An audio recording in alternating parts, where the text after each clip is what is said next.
on top of the world, about to jump above it. Take it straight to the moon, 'cause we know how to rock it. Ain't no thing you can do, ain't no way to stop it. Now you feeling it too, let's get it started. Throw your hands in the air while the beat is dropping. Acting like you don't care when everybody's watching. Just keep whipping your hair like that, you got it. Yeah, you're feeling it too, let's get it started. I'm ready, ready. Let's get it, get it. I'm ready, ready. Are you ready, ready? Let's get it started.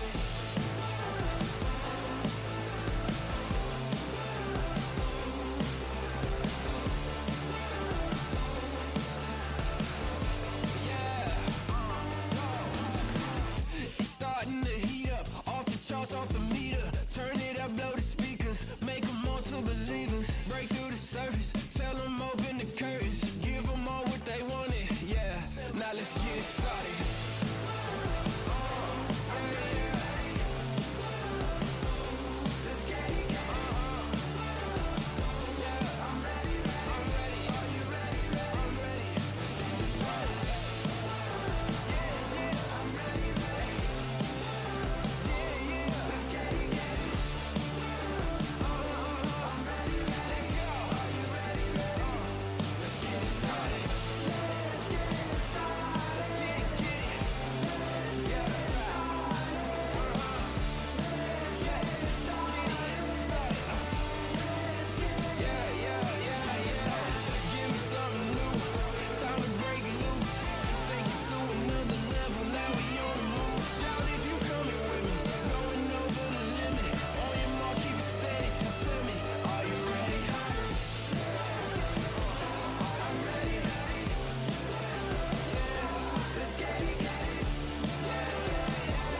I'm ready, ready. Are you ready, ready? Let's get it started. Good evening, race fans. Welcome to Talladega Super Speedway. We've got a great one for you tonight here at LSRTV. This is going to be, how do I put this? Fun. Yes, fun. We'll use that fun. With me in the booth tonight is Kevin England. Down in the production trailer will be Cody Wooten. Kevin, how you doing, buddy? Hey, I'm good. I'm good, John. Talladega, man. I love Talladega. Don't you love Talladega? I love Talladega. Kakalaka, man. You got to love this place. Wide open, 3 wide. A lot of strategy to play out. Massive crashes. Surprise finish winners. Yeah, it's got it all. It's going to be a blast. This is the NASRA series, the NASRA League Truck Series. We're going to be watching tonight. The name of the race, I love this, is Triple M Pulling 213. And now I'm sure that they named it for somebody that's over in their area, but there's actually a Triple M Towing down here in Lafayette. So I kind of giggled a little bit when Cody put that up. Tonight's race details, folks: 3 sets of tires, 100% fuel capacity. Let's fix it up, 80 laps. We're going to have stages at 12, 28, and 80. And it's going to be fun, but there are no fast repairs, Kevin. And that means a lot when you come to Talladega, because if something goes wrong, if these guys get some sort of a damage to their vehicle, it's going to cost them, aero-wise. It's going to cost them big time. Yeah, this is a type of racetrack. It's a little bipolar. You have to decide whether you want to try and run up front and be out in front of the damages that are yet to come from the big one, or whether you could ride in the back, let everybody else suffer that attrition, and then come on late. Drivers play it whatever way they're more comfortable. And, watching practice, we see a couple different drafts going on here where drivers are getting a sensibility of the speed, the banking, the cut rate from making switches in the lanes, and all the dynamics add up to everybody has to figure this chess match out and get themselves to the end. So let me ask you something. You brought up a great point there. You have this mindset. Some drivers ride around in the back, let the chaos ensue, and some guys are up front trying to hope it doesn't happen to them. What's your mindset when you do plate track races? John, you and I have raced a bunch of different races together. Yes, we have. And I think you kind of take it as it is. I tend to be more conservative and ride out in the back. Watch the pace of the race. If they're getting crazy up front, I'll pull down, let them go. But then with a last quarter of the race, it's hammered down. We watch these guys, and through the dynamic of this season, we've seen some guys just kind of pace themselves. And we've seen other guys like Haney, for example, in the 78, right there in that mix for practice. You see Keith, he's running wide open all the time up in the front. He seems to be one of those guys that just is hammered down all the way through. So that's what I expect to see out of him tonight. I am 99.9% of the time the guy that's going to ride in the back. You know that. You've raced against me, or with me, I should say. Actually, you've raced past me a few times. But anyway, you get the idea. I just, at plate track races, man, to me, my luck is poop, usually. So I'm just going to hang out in the back and watch everybody. And you try to maintain the hold of the draft, which is my next point that I was going to bring up. Is you got to maintain your hold on that draft, especially at Talladega. 2.66 miles of track here. If you lose the draft, Kevin, you and I both know it sucks to ride around 2.66 miles by yourself, sub-draft speeds. Yeah, as it is with any restrictor plate style race, you got to avoid the bumping in the corners. That's a trouble zone. You need to stay with that lead draft.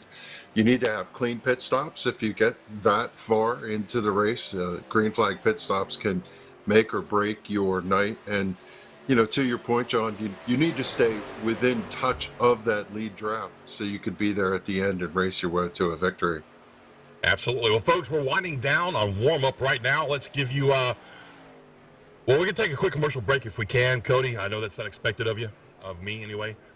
We're going to take a quick commercial break so I get a couple things straightened out here at the house with my microphone that keeps wanting to fall off my mic stand. And when we come back, folks, we'll get qualifying in and get you some more information on this race. So please stay tuned. We'll be right back here at LSRTV.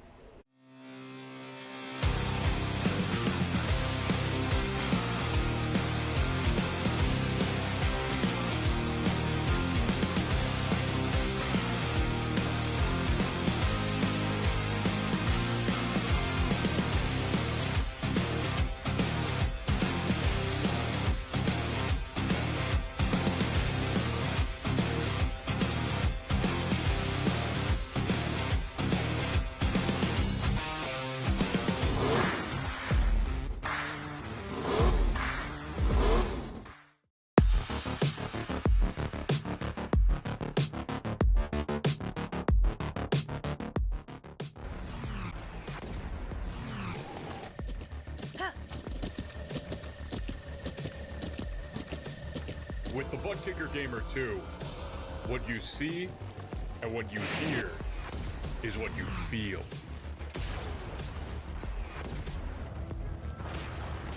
Butt Kicker. The future is feeling.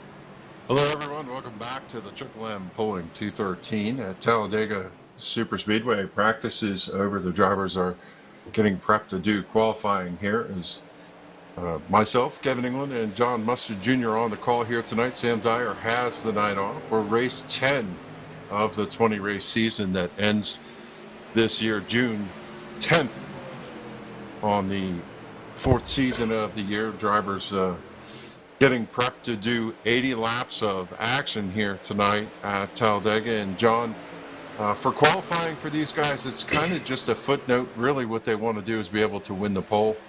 But other than that, qualifying not that big of a deal here at a plate track. Are they qualifying right now? I just got back. Sorry about that. Oh, my goodness. I wasn't aware that they did open qual here. This is awesome, man. For those of you that aren't familiar with it, Kevin, I think we did one the other night if you were in the super late model race with me over at 7500. But open qualifying is everybody on track all at the same time. And at Talladega, the thing you want to do, Kevin, I don't know about you, but me, I'm in the back of this pack right here, using them to pull me in the fastest time on the track.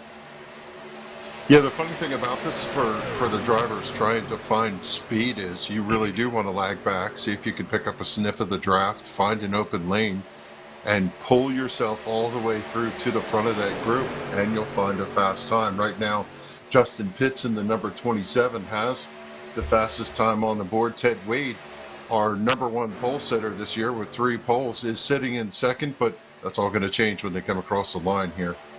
Especially because Pitts right now is by himself with no help from the draft. And another important thing you got to remember, in open qualifying, you cannot touch the other truck in front of you. Even if it's a 0X, if it comes across as a green message, which us iRacers know what that means, if you get a contact, even a 0X, your time won't count. So it's important to get as close as you can, but not touch them. Yeah, and an interesting dynamic to run open qualifying. Typically, the drivers are used to single car qualifying, single truck qualifying. They go out, they run that throwaway lap up high, then they try to run down the bottom without scrubbing the speed off. Here, you're just trying to run wide open. It's really a crapshoot, John. You don't know whether or not you're putting up a fast lap. You can sense it somewhat and try and pick and choose your battles. I see Keith Haney up to the high side trying to draw draft off of a slow truck up in front of him. And, you know, you look at them, they're 3 wide here coming across the line. How do you know which one of those trucks is the fastest one? You don't. Like you said, you don't. And what I've always done for open qualifying on a plate track is you see that guy that's up there in the high line. I can't see what number that is, but he's in the high line back there in the kind of the back of the pack. I've always tried to, we got an accident. That's going to hurt some lap times right there, Kevin. Good. Yeah, they just wiped out a bunch of trucks. I saw Stephen Thomas take a big hit. There's a number of trucks with damage back there. The 64 of Devin Painter is involved. Jacob Klinkhardt. The good news for these guys is they did put some times up on the board when they came across last time. So even if their truck is destroyed, they'll get something. But I see Lothian, Haney, Klinkhardt, Abbott, not all of them out at this juncture. Devin Painter. Brady LaBeouf, he took a big hit over there.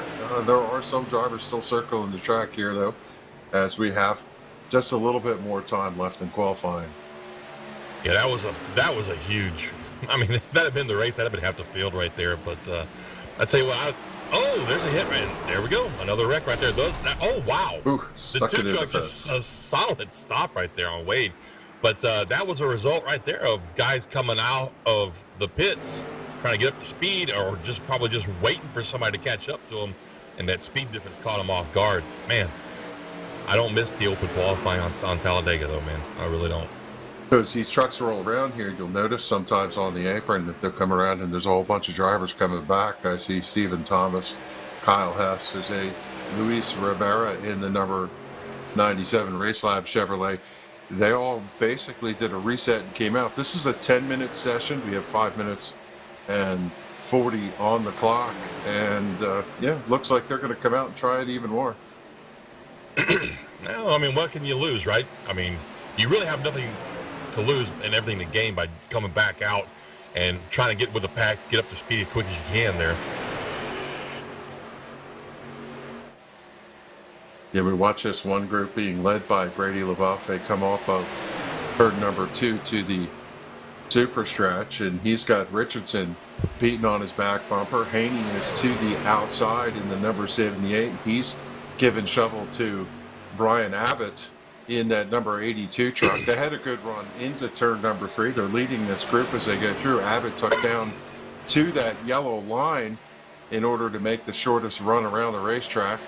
I'm surprised he didn't go up there and sniff off of the 05 of Hunter Parsons, but staying down there on the bottom, staying with his help as Cody Knott pulls up to the outside, and they'll come across the stripe and see, this is that characteristic of that racetrack that we all know. John, the start-finish line is down there by turn number 1. Yeah, and you got a long way to go. When you exit 4 and you're looking for that start-finish line, it's just not in the tri-oval like it would be at Daytona, per se, or any track with like a tri-oval / dog leg setup. So it's the only track like that where once you come out 4, you still have almost an entire straightaway to go before you get the start-finish line. Oh! And they're crashing again. A little bit of a pop there for Haney. And the interesting part there is I saw a 4 of Adam Newberg jump down under the apron. He had such a good run, and he leads this.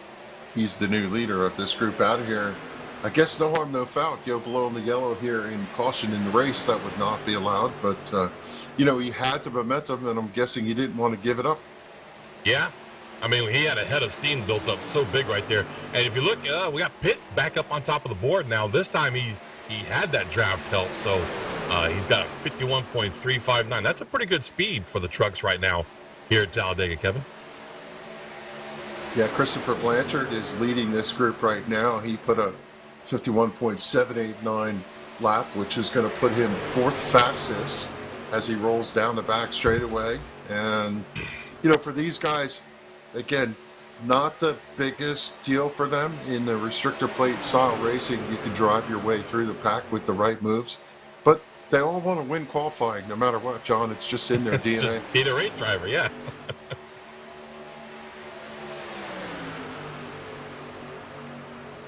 So you see Chris Blanchard coming back to the line in the Blanchard Towing qualifying session, and he's going to put a lap in. Let's see what kind of time he puts through, a 52.81. That's going to keep him somewhere, I guess, around the fifth, sixth position. Actually, he slots in at fourth. And right now, as you said earlier, it continues to be Justin Pitts at the top of the board. So is that the Blanchard of Blanchard Towing? It is. Oh, that's pretty cool. That's pretty cool. To have have one of your drivers make the move to actually support the league like that's pretty cool. I like that. Oh, wow, what a hit. That's the great thing about sim racing, Kevin, is nobody actually gets hurt in this, Yeah, as we watch the races go through, you see the Millie sponsorship on the back of Lothian's truck. That was a sponsor, and one of them, Triple M Pulling, is if I'm not mistaken, a tractor pulling team. And every one of these guys, they contribute to the league and, help with the sponsorships, it appears. And it just seems to be such a tight-knit community. You can tell when you interview them, when you drop in TeamSpeak, when you talk to them in the garage. They're just a bunch of group of friends out here every Friday night having a blast in the trucks. That's what I love about the sim racing community. I've been a part of sim racing since literally 1995 when NASCAR Racing 2 came out from Papyrus. So to watch this community grow as it has over the last almost 30 years, God, it makes me feel old, is awesome. I love the community, man. Yep, been there right with you. I started with Bill Elliott's NASCAR Challenge and used to run the 10 Network and all that stuff. So, we got the network. Yeah, two salty veterans here. As qualifying closes up, we can take a look at our starting order in just a minute here. And these drivers will now have to get their game day on, as Justin Pitts, it does look like, was able to pull down the top qualifying order, followed by Brandon Bullock, Blake Lothian, Christopher Blanchard, and Adam Newbert. Final trucks roll around the track here, John, and it looks like we're getting it ready to come to the grid. It's going to be fun. How many of these drivers that we're watching tonight weren't even born when dial-up was still the main communication, you think, Kevin? That blows my mind. It's funny, as I was having a conversation with somebody I work with today, and I remember telling him that the motto of the first computer I built was, you got to get a gig. And the point of that was your hard drive was a gigabyte, and that was a big deal at the time, because you actually had a hard drive, not floppy drives. But, that's the fun part of reminiscing. I was thinking about this being close to the halfway point, 10 races out of 20 races. And Ted Wade has come to the top of the points. Stephen Thomas, Joey Doucette, Taylor Peacock, Robert Richards jumps into that top five for the first time this season. We're starting to see the cream rise to the top here, John, is several of these drivers have established themselves as the top names in this season. And that's what you usually find, especially in a series like this where you got some really great drivers, is, halfway, maybe 60% through the season, you'll see the drivers start to come up to the front of the points that that you would expect to see. And then sometimes you have that one guy, one season just is his season. It's his breakout season. And I don't know about these guys. I've seen that in a couple of other leagues that we've done, where one guy that I would say he's been mediocre, but in seasons past he wasn't one of the front runners, and then boom, something clicks for him. But I I love racing. I love watching racing right around the halfway point of the season, see who's falling to the back and who's rising to the top. Yeah, and as this season comes underway, there's still a privilege for some of these drivers to make a showing. Well, Blanchard, qualifying is done, and we can move to giving you tonight's starting lineup. As expected, Justin Pitts is your pole winner. On the outside, Brandon Bullock in the number 17. Row number 2 is going to be Blake Lothian in the number 59. It'll be Christopher Blanchard in the 19th, starting in the 4th starting spot. 5th starting spot for Adam Newber in the number 4, and Brady LaBeouf is going to be in the 9, 6th starting spot for Brady. Dana Shepard in the 43, row 4. Outside is Ed Osborne. Good qualifying for the number 42 tonight. 5th row, 05, Hunter Parsons is going to start in 9th position. Huck Wigington, 00, best starting spot for him, starting in 10th. 11th starting spot for Chris Cinnamon in the number 3, and keep an eye on this guy, Keith Haney in the 78. He starts in 12th. Row number 7, it's going to be Ted Wade in the number 2 with Keith Bradley in the 29. 2 is outside. 14th starting spot, 15th tonight for Cody Knott, and it is the 16th starting spot for Brian Abbott, who showed some speed in practice. James DeMars in the 47, he's going to start inside row 9, and it'll be Jacob Klinkhart in the 5, starting in the 18th position. Stephen Thomas in the number 23, he's going to start in the inside row number 10. 2 is outside, Devin Painter in the number 64. Inside row 11, Logan Quinn in that 44 truck. Outside him, Jose Luis Rivera in the 97 truck. Inside row 12, Jeffrey Sickles in the 22. Outside of him, Raul Mesa in that 93. Excuse me. Inside row 13, Kyle Hess in the 86. Outside, 11 truck of Derek Kilgore. Inside row 14 finds Matt Rudder in the 33. To his outside, Adam Cantwell in the 63. Inside row 15, Joey Doucette in the 16 car. To his outside, Justin Lumpkin in the 87. Inside row 16, Taylor Peacock in the 81. His outside 39 of Dane Hagan. Inside row 17, the number 48 truck of Robert Richards. To his outside, Stephen Gregory, the 61. Inside row 18, Zach Adams, the 71 truck. To his outside, Michael McKinnon, the 13 truck. Inside row 19 finds Curtis Hedden, the 95. To his outside, TJ Moore in the 99. And inside row 20, bringing up the rear of the field, Clint Mata in the 7 truck. Trucks roll behind the pace car, getting ready for the start. Again, 80 laps of action here tonight at Talladega. The truck will pull off and leave the field to our pole sitter, Justin Pitts, in the Mission 1 Esports Chevrolet. And I am curious as to what it's going to look like coming out of the other side of turn 2, John, as these guys just, they're going to figure out the complexion of this race pretty quickly. Probably going to see some guys ducking down the inside, some guys looking for the outside. We might even see 3 or 4 wide here pretty quick, Kevin. The field kind of rolls through the tri-oval here, anticipating the start. Again, start-finish line all the way down the bottom line. And it will be up to Justin Pitts to bring us to green. Green is out, and they're going to come up through the gears. It'll take them to the backstretch, John, to get all the way through. Yeah, it takes them all the way to the turn 2 to get up to 4th, but it almost takes a full lap and a half for these guys to get up to full song in these trucks. But I'll tell you what, it won't take them that long to start racing, dicing, and slicing. They come to the backstretch for the first time. Justin Pitts on that low line. He's got a nose out front. Right behind him, Blake Lothian is shoving him as expected to the outside. Here comes the run from Brandon Bullock. He's going to try and make it 2x2 into turn number 3 as the field has settled 2x2 all the way back to about that 16th starting spot. It's Brian Abbott hanging on the back of this lead pack. Now, we saw about 5 or 6 cars drop to the inside on the backstretch there. That's kind of what I was talking about, Kevin, is you got these guys with the mindset, hey, I want to survive into this thing, so I'm going to drop to the back. The good news for those guys is there's 5 or 6 of them, so even if they lose the front or the last edge of this draft, they'll still be able to draft with themselves and probably even catch up. But like you said, we're out 2x2 for the first, 12 spots right here, 10 spots. Now we got one guy trying to go 3 wide all by himself up high. Yeah, I'm not sure if he's just trying to pull out of that group and settle himself in behind. Didn't like the way the truck turned in. That's Christopher Blanchard pulling up, and now he's going to tuck back in along with everybody else to the outside of Haney as the trucks roll through turns 3 and 4.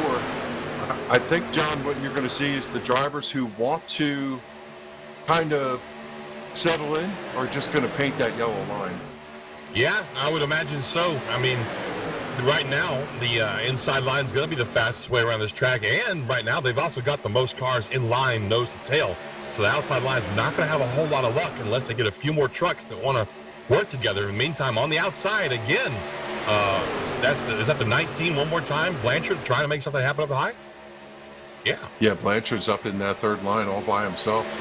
Again, not sure if he wanted anyone on his back bumper. Pulls up in turns 1, 2, lets them roll by as he's going to come in behind likely the 93 of Raul Meza running in that 10th position.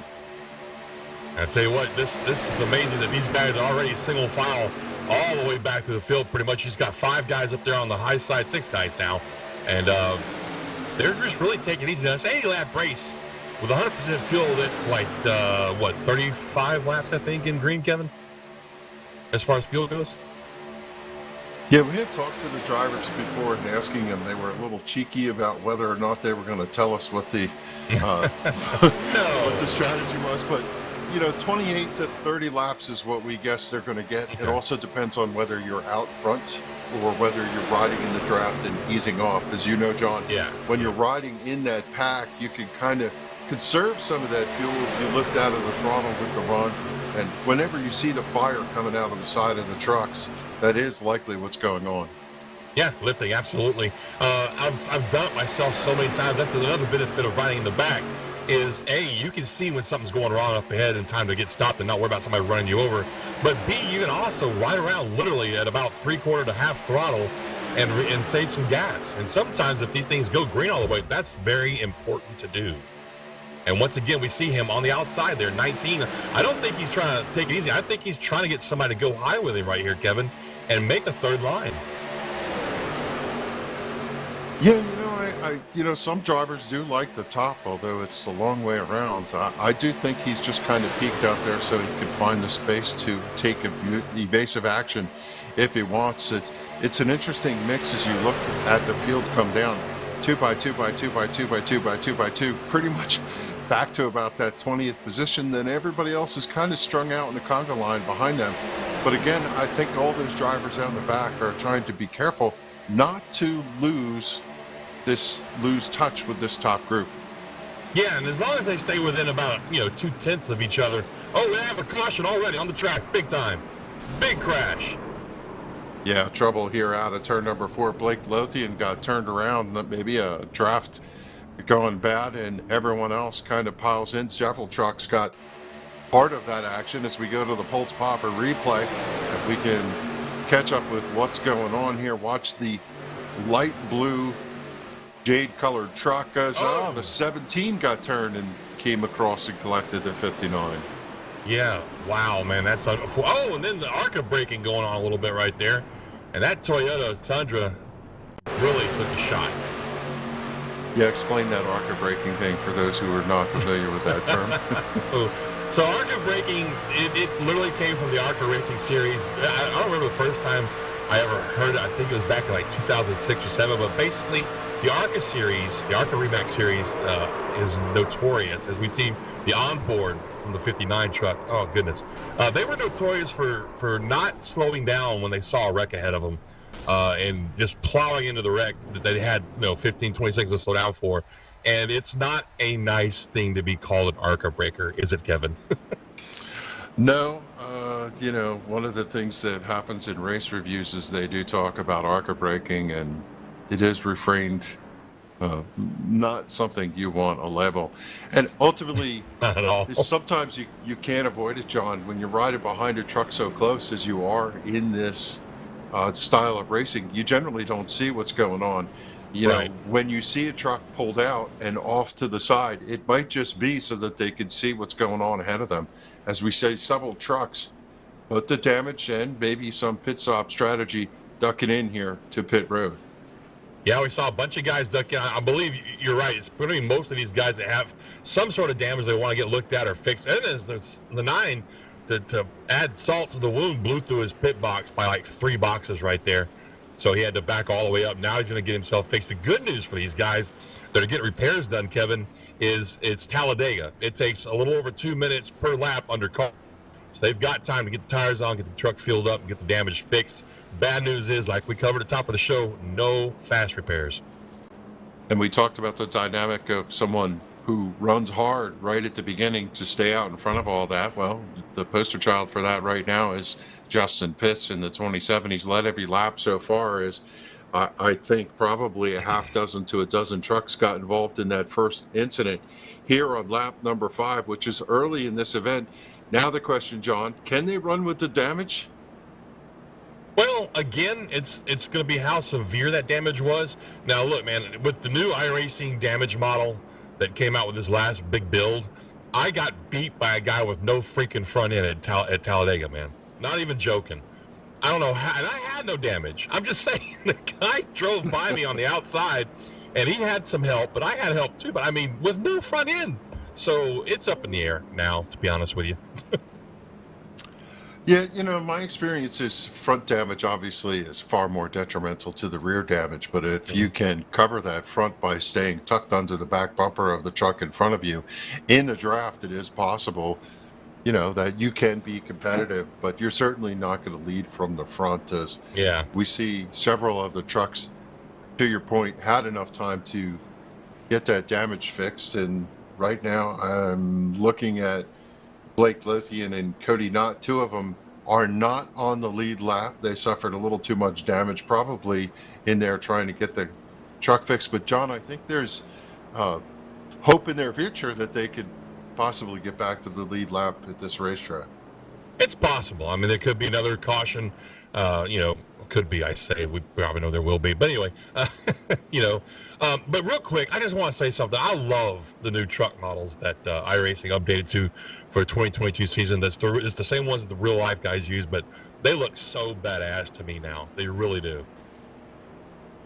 Yeah, the identity of the front of the truck really makes the identity of the actual truck. Yeah. And certainly they look pretty sexy with some of the changes that they've made. But they make a big hole. Have you seen how big the Toyota TP Pro front end is on these things, man? On the Toyotas? It's huge. Look at that. I mean, let's see if we can find a Toyota real quick.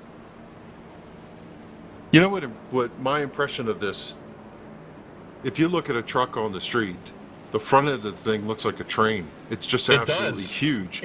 But the profile of the NASCAR style truck reminds me of the truck from the 90s, the OBS trucks. I have a 1990 Chevy pickup that I am rebuilding, one of the 350 sport trucks, and these body profiles match that. And I just think, well, I'm a little jaded. They're sexy as could be, and I just love this truck, both to drive it and the way that it looks in the sim.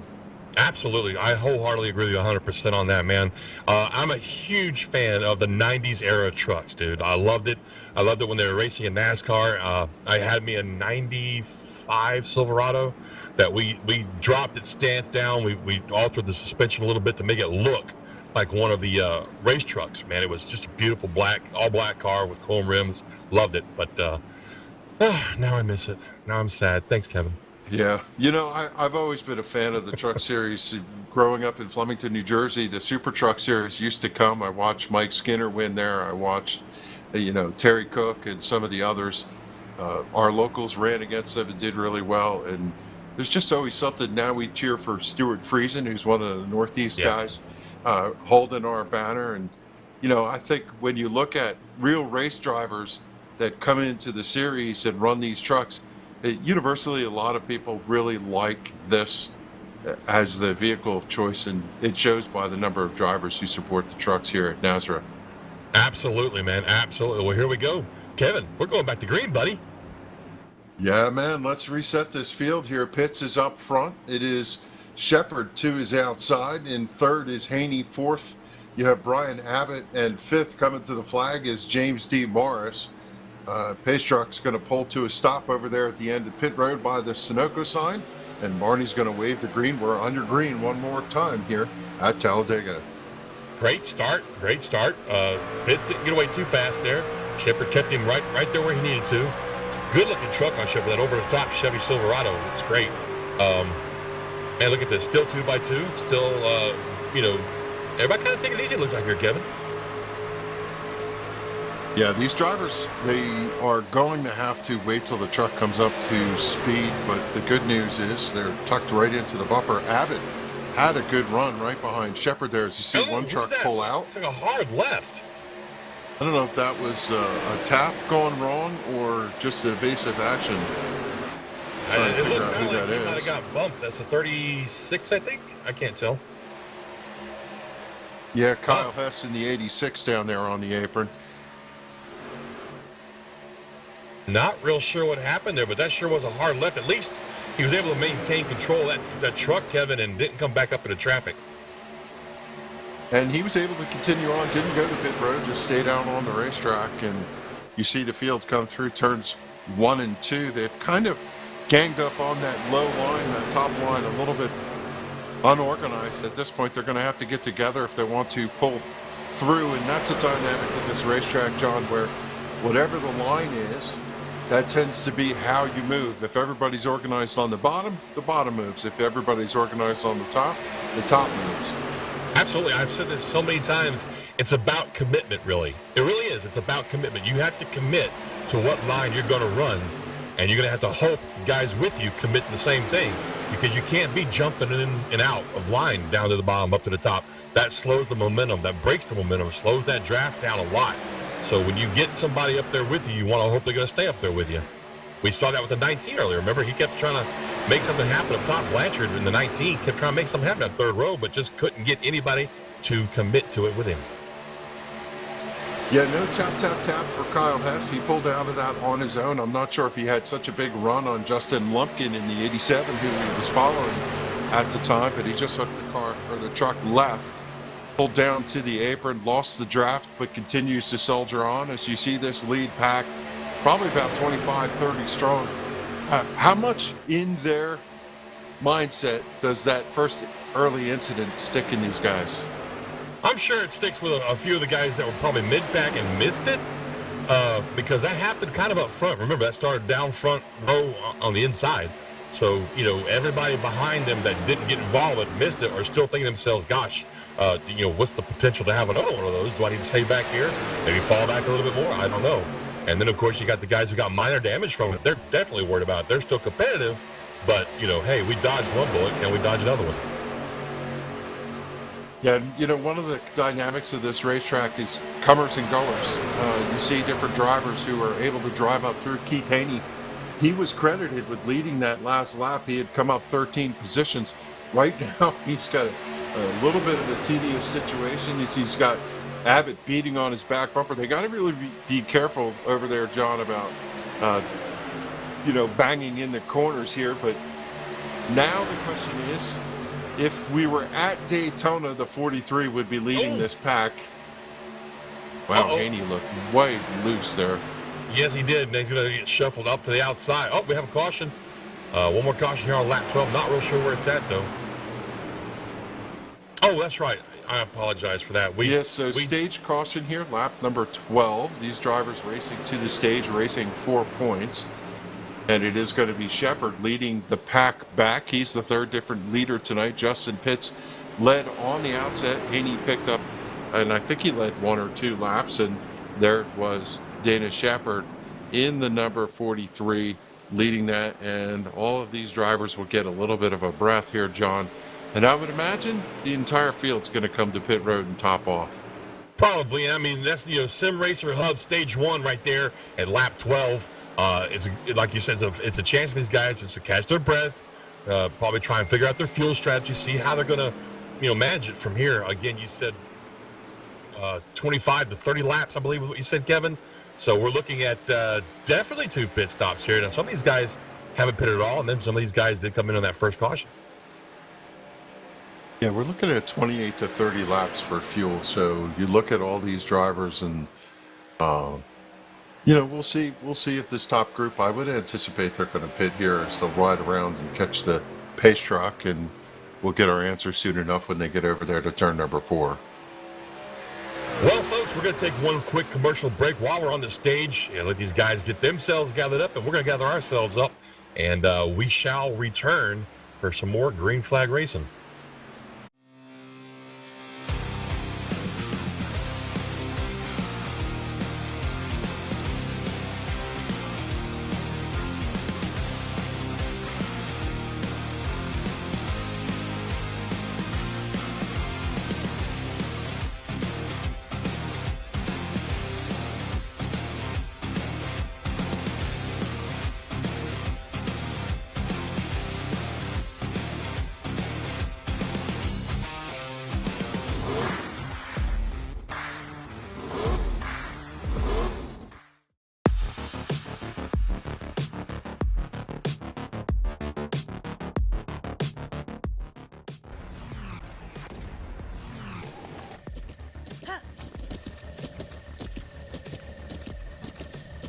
With the Butt Kicker Gamer 2, what you see and what you hear is what you feel.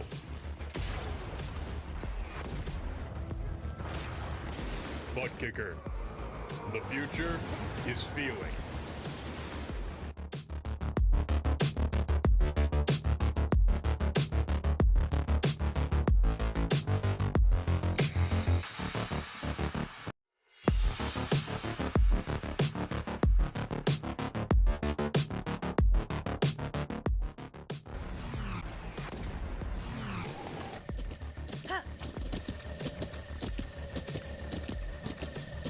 With the Butt Kicker Gamer 2, what you see and what you hear is what you feel.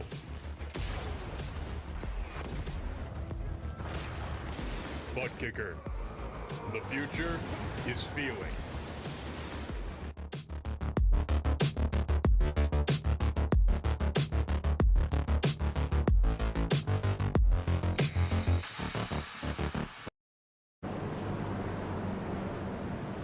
Welcome back to the Triple M Pulling 213. We're under caution for the second time tonight. We are on stage break from lap number 12. And John, so far it's been a pretty typical Talladega race. 2 wide racing all the way through. 1 caution that collected a bunch of different trucks, but everybody's been able to continue from what I can see. And with the exchange, it's Jacob Klinkhardt up in the front. I'm wondering, did he pit, you think, or did he stay out? We'll probably have to go back and take a peek at that. I do see that he did not pit.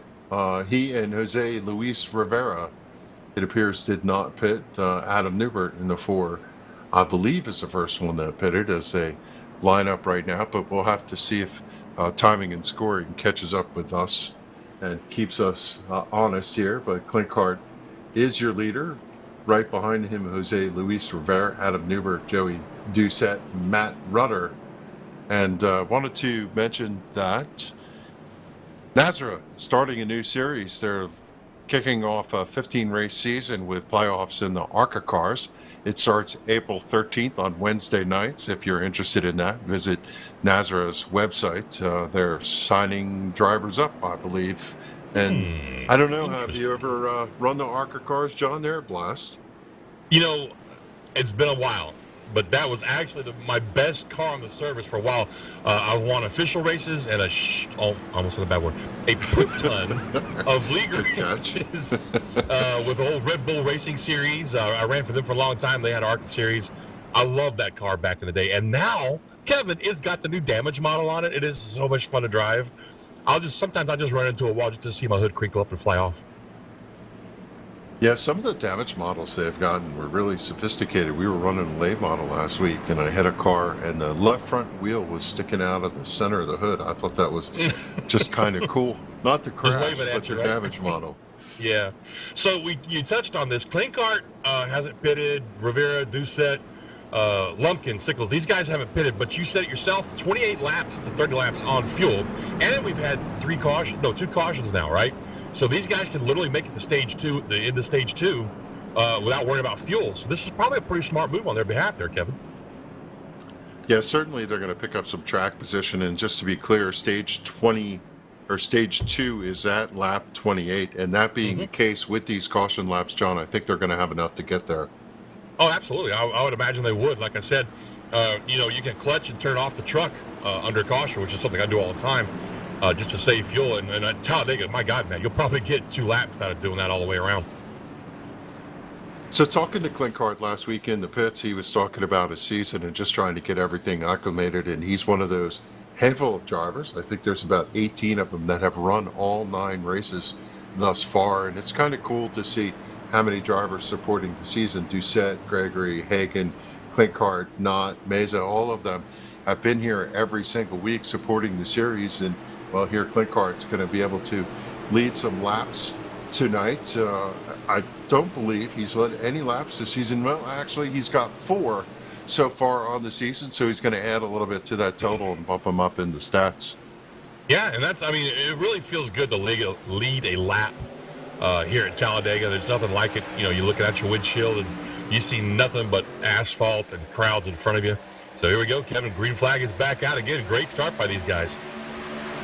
The childhood cancer number 5 Chevrolet leads down on the bottom line. He's got Adam Newbert right to his back bumper. The inside lane coming forward with Jose Luis Rivera slipping back. The race lab Toyota hoping to get a little bit of a push as it is the Matt Rudder, number 33, joining the party on the bottom, but here comes Haney to help out to the high side.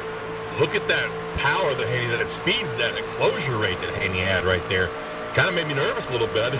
He was going to try and go by right here, or maybe just stay with. Oh, that's a great shot right there. Cody Luton down in our production booth does a great job for us week in and week out, folks. If you know Cody, make sure you give him a thank you and tell him, hey, man, good job. Look at these shots.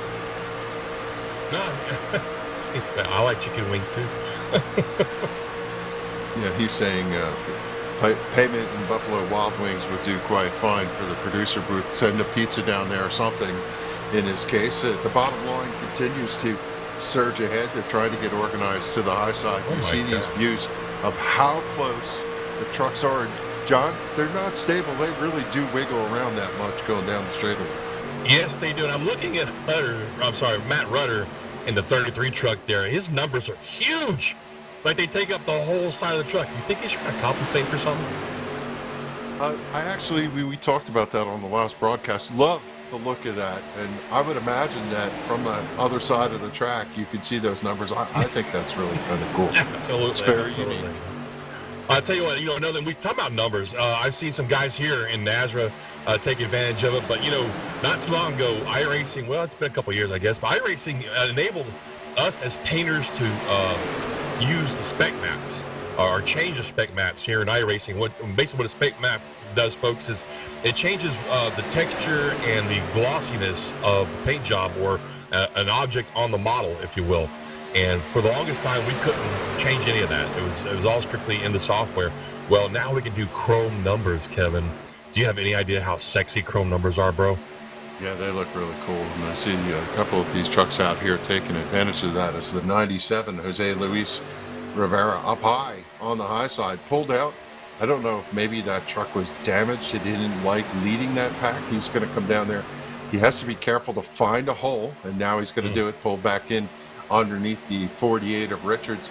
And one of the dynamics I've noticed here is we are used to calling a couple of these drivers, John, all in the top pack through these races. We're working on lap number 20, and some of these drivers we haven't even given a mention yet. Oh, why don't we do that? Let's give them a full field rundown real quick. Okay, out front, Jacob Clinkart in the number 5, Adam Newbert, Joey Doucette, Keith Haney, Matt Rudder, Brian Abbott, and then Sickles and Kidmore swapping for 7th and 8th. 9th is Lumpkin, and Justin Pitts runs 10th. You pick up 11th. Shepard 11th, Mays in 93 truck out there in 12th. Morris 13th, Richards 14th, Painter 15th, Rivera 16th, Cantwell up there in 17th, Mata back there in 18th, 19th is Thomas, and rounding out the top 20 is Quinn in the 44 truck.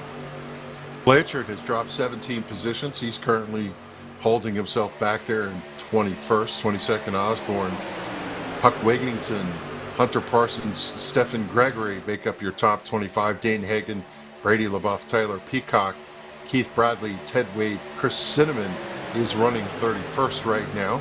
Behind him, Zach Adams, Kyle Hess, Brandon Bullock, and then out of the race or on pit road, Blake Lothian, Curtis Hedden, Cody Knott, and I don't believe TJ Moore took time. So you don't look now, John, but they're ganging up on the outside here. We have 2x2 all the way through back to about that 15th, 20th position. Yes, we do. Like you said, they are definitely getting that outside line organized. That's great. I want to see a third line way out there by the wall. That's what I want to see, man. Give me 3 wide at Talladega, bro. That's what I want to see. And Doucette's going to pick up the lead that time by and be scored our 5th different leader of the race. Is, now I suspect these guys are going to run hard through this final stage, but still mind their P's and Q's for the second stage. Again, we're trying to run to the stage break at lap number 28. I anticipate after lap 28, though, John, the gloves are going to come off. Absolutely. Well, I don't know, maybe not completely come off, Kevin, because it's still, a long way to go. 52 laps left in the race at that point. When they go back to green, probably 50 laps left. But once we get down to, I'd say, maybe 20 laps to go, you're going to see some serious slicing and dicing. Guys taking and not a whole lot of giving, if you know what I mean. Yep, pretty familiar with that. And, this is an opportunity for some of these drivers who just, maybe their season hasn't gone right. And, John, nothing like a restrictor plate race to put yourself in position to get that first win of the season. Yeah, somebody said, I don't remember exactly who it was, but somebody said that literally anybody can win a plate race as long as they keep the dang fenders intact. And what I mean by that is it doesn't have to be somebody that's been up front every single week. And to put it into real world terms, before Trevor Bayne won the 500 that time, he wasn't up front all the time, and after that he really didn't run up front anymore. So literally anybody can win a restrictor plate race as long as they keep their fenders intact and make the right moves towards the end of the race. Well, right now it's Clinkart. He's holding the pretty wheel right there in that number 5. He's got the 4 of Adam Newbert pushing him along. Right behind them, the 33 is just kind of pacing himself. Matt Rudder, good run for Matt early in the going here. And now we're starting to see a little bit of action on that high line. I see Richards has joined in to the melee up there. We see Raul Meza back into the mix. And, Justin Pitts had kind of fallen back in that number 27, but he's also in that high line. Yeah, up there in the high line, they're definitely nose to tail making it work. They just can't get enough momentum to get that guy up front, Doucette up there, clear of Clinkart down on the bottom. And now we see him breaking up a little bit here. And out to the front goes the 16 of Doucette. Ditches that guy on the outside. Can't see what number that is just yet. Pretty colorful car, though. Who is that? Yeah, he had Abbott behind him. And, the curious thing about that, John, is do you leave your dancing partner? One thing we've not talked about, and you can kind of expand, some of these guys are teammates. They're looking in the early part of the race to find their teammates and see if they can gain an advantage by grouping up on other drivers in the field. Absolutely. That's been a thing since restrictor plates were invented, was if you're a multi-car team of at least 2, maybe 3 cars, you definitely want to link up with your teammates at some point in the first stages of the race to get yourselves in a position where you want to be, whether it be up front or maybe running in the back, but keeping up with the draft, because teammates always help. However, that being said, we've also seen teammates almost wreck each other and have wrecked each other at plate track races towards the end of the race, fighting for that win. Everybody wants to win. Yeah, that is the challenge if you're in that spot where the teammates are going to find that trouble zone. It wipes out all the teammates, and then that's no good for the team. Working lap number 26 at this juncture. It's been Clinkart out front in this stage as we're coming to the end of the stage. And, now I think these stage breaks, John, everybody wants the points. You're going to look to see some of these drivers tussle for that top 10. Absolutely. That's what we're seeing right now. These guys are definitely slicing and dicing for the top 10 as we come to one more lap before the caution flag waves for the stage break at lap 28.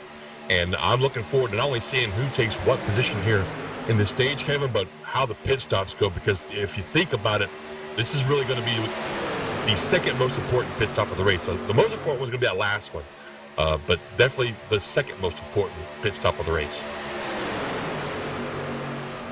New player up in that top 5, top 6, Derek Kilgore, and the number 11 has emerged up in there. He's the third truck on the outside lane, tucked right in behind Abbott here as they roll through. You'll start to see, John, some of these drivers, you see how much space the high line gives to the bottom line.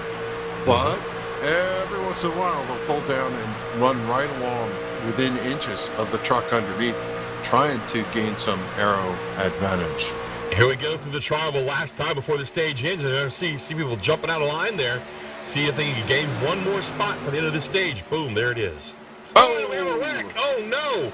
That is not what you wanted to see as they come to the start-finish line for the end of the stage right there. My goodness. And no caution for the stage either. Yeah, just one truck got tapped in the wrong place, turned sideways. You're so light on the corner when you turn through that tri-oval, and we still remain green here as they roll around. So I'm thinking this is going to be a problem for some of these guys that have not pitted at all in this race. We know they can't go much further on fuel. One of those guys is up front. That's Jacob Klinghardt in that 5 there, Kevin. Actually, the entire top 10 is kind of looking at this like, uh-oh. I'm going to check my notes and make sure I have the stage. Now the stage is out. Yeah, there it is. Okay, one lap premature. I guess they wanted to finish lap 28 and bring it to 29. Yeah. And, well, the good right. news for I those two drivers involved there, no harm, no foul. I think they got a little tap. They didn't hit any barriers, and I believe they were able to come on, and now with the yellow, they'll be able to reset and catch back up to the back of the field. Yeah, and fix whatever minor damage they have from the minor contact they had. So while the drivers are running around here to catch up to the pace truck, we'll take a quick break, pay a couple bills, and we'll be back. We'll cover the pit stop action and bring you back to the final segment. We'll be back shortly with the Triple M Pulling Series.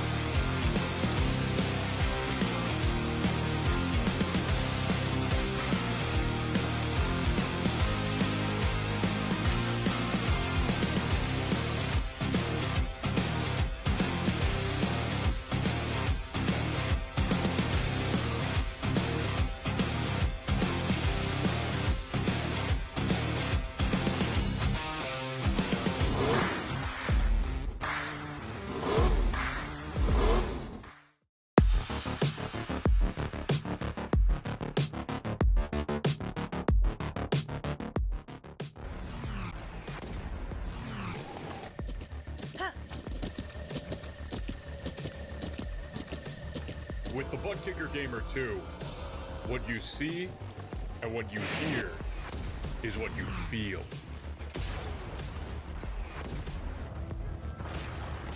Butt Kicker. The future is feeling.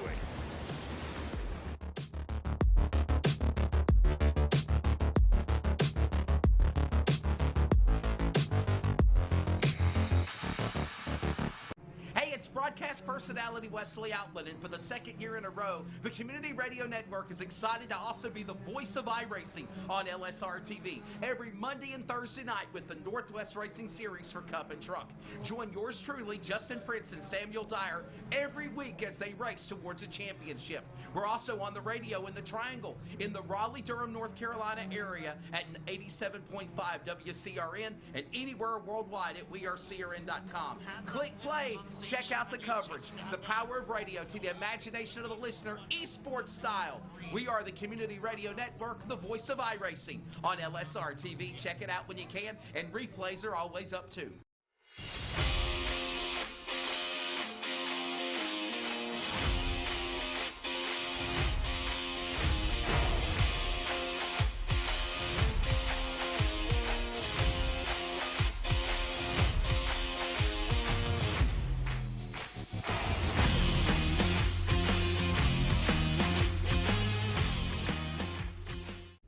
It's broadcast personality Wesley Outlet up topside at one of the great racetracks of the world, the Caraway Speedway. And I'd like to remind you to join us every Wednesday afternoon at 1 p.m. Eastern to 3 p.m. Eastern with coverage of Finish Line, where we talk to everybody from NASCAR to grassroots, like right here at Caraway Speedway. Carolina's Fox Sports Radio affiliates, iHeartRadio, and on the Community Radio Network at 87.5 FM. And remember, thanks to Live Sim Racing Productions, you can actually see the guest panel, ask their questions, get interactive with us with comments, and so much more in our chat box. Finish Line every Wednesday. Join us every week. Welcome back, everyone, to the Triple M Pulling 213 at Talladega Motor Speedway LSRTV coverage. I'm Kevin England, along with John Mustin Jr. Hello. And Charles in the booth, pushing all the buttons, making the magic happen. We're under caution here for a stage break. And John, no surprise, every single driver down pit road, 4 tires, fill it with fuel. Yeah, no surprise at all, Kevin. You called that. I mean, and why not? I mean, this is going to be the last stage break. So, you know, if this goes green all the way, the next time they go to pit road will be under green, and you'd never, ever take tires on a green flag pit stop on a play track. You know what I mean? I've never done it. I've never seen anybody do it. Doucette's back in the pits. What's up with that? And you see the lights are red there, so that's not a good karma for him. That's not good at all. That'll be a penalty. Richards is going to be out front by virtue of a good pit stop, apparently, and the 48 will lead for the first time here tonight. I think, if my notes are right, that's a 9 different leader, but it's almost impossible to track this at these events. Yeah, let's see how I did. Oh, here we go. They got the little 12 square. Yeah, that tells me I missed it. But you know what? Sometimes Doucette would be in front, Clinkard would be in front, and I didn't track those. So 12 lead changes, 9 caution laps. This is the 3rd caution, 2 stage breaks. They had that one incident back on lap number 5, collected a bunch of trucks, but so far it looks like everybody's kind of keeping pace. When we look back, you only have Brian Abbott 1 lap down. We did lose Blake Lothian from the contact. Curtis Head and Cody Knott both have pulled it behind the garage. And, let's reset this top 10 here, John. It looks like it's going to be Robert Richards bringing us back to green. Robert Richards. Justin Pitts in 2nd. Chris Blanchard 3rd. Matt Rudder in 4th. Derek Kilgore 5th. Clint Motta 6th. Keith Haney in 7th. Raul Mesa 8th. Adam Cantwell 9th. And Devin Painter will bring out your top 10. Looking at that 7 truck for Clint Motta, he's got jelly bellies on that. Oh, that's a good little snack. During the caution at Talladega. Those things make a great weapon in movie theaters. I'm just saying. You want to annoy people really bad? Chunk a couple of those. It really does. You're right, Cody. Cody just commented that it kind of reminded him of the Mellow Yellow car from Days of Thunder there, Kevin. What do you think? Yeah. It has a little bit of that color scheme. And, every once in a while, as you know, John, riding around behind different vehicles, there was one guy running with a Krispy Kreme on the back of his vehicle not too long ago. And every once in a while, you just kind of have to get your cravings on. Pace truck is down below the yellow line. Let's get back to business here. It is going to be Richards bringing us back to green. He rolls through the tri-oval here. And now everybody, John, is in their head trying to figure out, well, what do they need to do to finish this thing off and get a win here tonight at Talladega? Oh, that's easy. I can answer that one. Not wreck. Yep, that's a good part of the equation. As green flag is out, everybody drops the hammer. They come up through the gears. Richards has a good run on the bottom. The 33 of Matt Rudder, 2nd truck on the high side. Not a very good run, but he's going to dump down and abandon that top line, go into that 3rd truck on the slot for the high side. It'll be up to Motta on the high side to fill that gap as Richard leads him off at turn 2. Mott is going to duck down the inside himself and kind of dish the rest of those guys up high. Now, we see that sometimes. If there's an opening, get down there. I mean, we call them bottom feeders. It is what it is. It's part of racing at plate tracks. Like you said earlier, the bottom side is the fastest way around the track. It's the shortest distance between A and B. So we'll see that. But these guys up high also want to try and, maybe fight for the lead by going up on the high side right there. We see the 27 of Pitts, our pole sitter, leading this pack of 4. Back about maybe 3 or 4 car lengths behind them. They got a couple more trucks, so it's just a matter. Well, I'm going to say a matter of those guys catching up to them, but they're going to duck down the inside too. Yeah, I thought Mesa had a huge head of steam going down the backstretch. He got right behind the 27 of Pitts and then stalled. The truck just basically came to a stop, but now they're having good headway on the high side as the 27 draws alongside. In fact, that top line going to surge ahead here on the backstretch. Now, that's something else we haven't actually touched on is overheating issues. I have heard from some drivers that if you're tucked up too close to the truck in front of you for too long, your truck will overheat, and that's definitely not something you want to see, is that little blinking red light. Gotta love that shot, Cody. Ooh, I like that shot too. Yeah, out the side window, you can see how close these trucks run and how much they dance back and forth. And when energy comes, you see them just surge ahead as Devin Painter has joined in that 4-truck breakaway to the high side. They're trying to see if Jose Luis Rivera will tuck in and give him a little shove. Every time they get to the corners, John, of course, that bottom line with the shorter path surges ahead. But coming off the corner, the top line really gets a good run. And there's a reason for that. When you're on the inside, especially later in the race, as the tires wear off and the fuel burns off in the back. Oh, we got somebody ducking in. He said he had enough of this. I don't want to be here right now. Yeah, Blanchard in the 19 is going to pull out a line and allow the field to streak by. He's just looking for a good place. He's got to be careful down there on that apron. It's such a tricky transition, and now he gets back up to the racing surface. Hopefully he can pick up Doucette there going by, and he'll get that draft and tuck right back into the back of this pack. Yeah, that's a hazard when you're under green like this, especially after we've been green for a few laps. Ducking down like that, if you don't get clear before the end of the backstretch, you got to get down on that apron through the turns. The truck does not want to stay down there in the flat part of that track. So you've got to either lift or you're going to shoot back up into traffic, and then you know what happens then. So it's kind of a dangerous game to play, really, if you're not careful. At lap 36 of lap 80, there is still a ton of laps to go here, especially as big as this racetrack. And this is where, John, every once in a while, as they go by the booth, we look to the left and see who's kind of hiding out there in the back. I see Chris Cinnamon in the 3s back there. Ed Osborne, he started up front. He's been running mid to back pack.